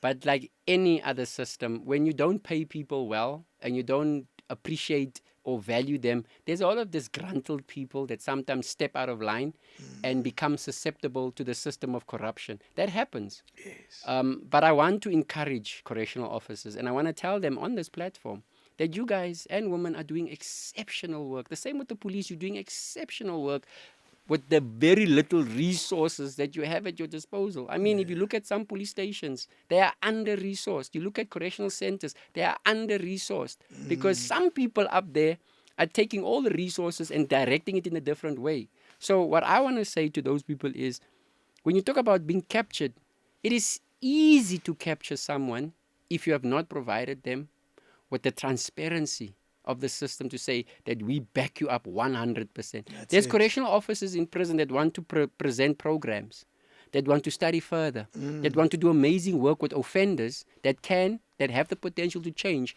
but they are not allowed to, because there are also correctional services officers that will say what one said to me when I was being given parole after 14 years of being in prison. She said, and it's a female. She said to me, "You're welcome. I am so happy you are leaving prison. You are making my job so difficult because with you here, prisoners didn't want to do the wrong things. Yeah, but You are taking bread." Imagine this person saying, a person of power. they'd You are rather taking, have prisoners do the wrong thing. because she said that if we get them back into the system, I have a job. But if we have people like you in the system, and they stop doing what they do, I'm not going to have a job. Yeah. That's why I'm not a motivational speaker. I'm an inspirational speaker. I Yes. speak and people leave their jobs because they Wow, might not be man. happy there. That's amazing, So I eh? say follow your heart and not always your brains. I absolutely loved hearing your story. And above all is, I find it extremely inspiring that with all that you've gone through, you've lived long enough, one, to be able to tell it, because a lot could have happened to you. Exactly. You lived a very dangerous life, a life of gang and killings and all of that. And yet you're here now today. One, not only to tell the story, but again, to still continue to help the young kids. When do you think you'll ever stop? Or this is you now? I think when people ask me, what is my penance? What is to make up for what I did? My daughter sometimes says to me, even my wife says this to me, it's like, you need to stop and live and just have a holiday and relax and just, Yeah. dangus your freedom. It's okay now. It's okay now, but I believe that for what I've done, I'll do this until my soul tells me Yeah. it's enough now. It hasn't. You've done enough. Yeah. You've reached that point of forgiveness. And I know that it's my own darkness, it's my own shadow that I work, that I fight with every single day to say, I don't feel like I'm there yet. When everybody else around me is saying, but you've done enough. But I don't think that I've done enough. I think that I need to continue until I can convince myself that my soul can say, rest We're now. good. Yeah. We're good. Is it well and easily funded, this program of yours? No. But like what I said is like the kind people that I know, people that are good friends.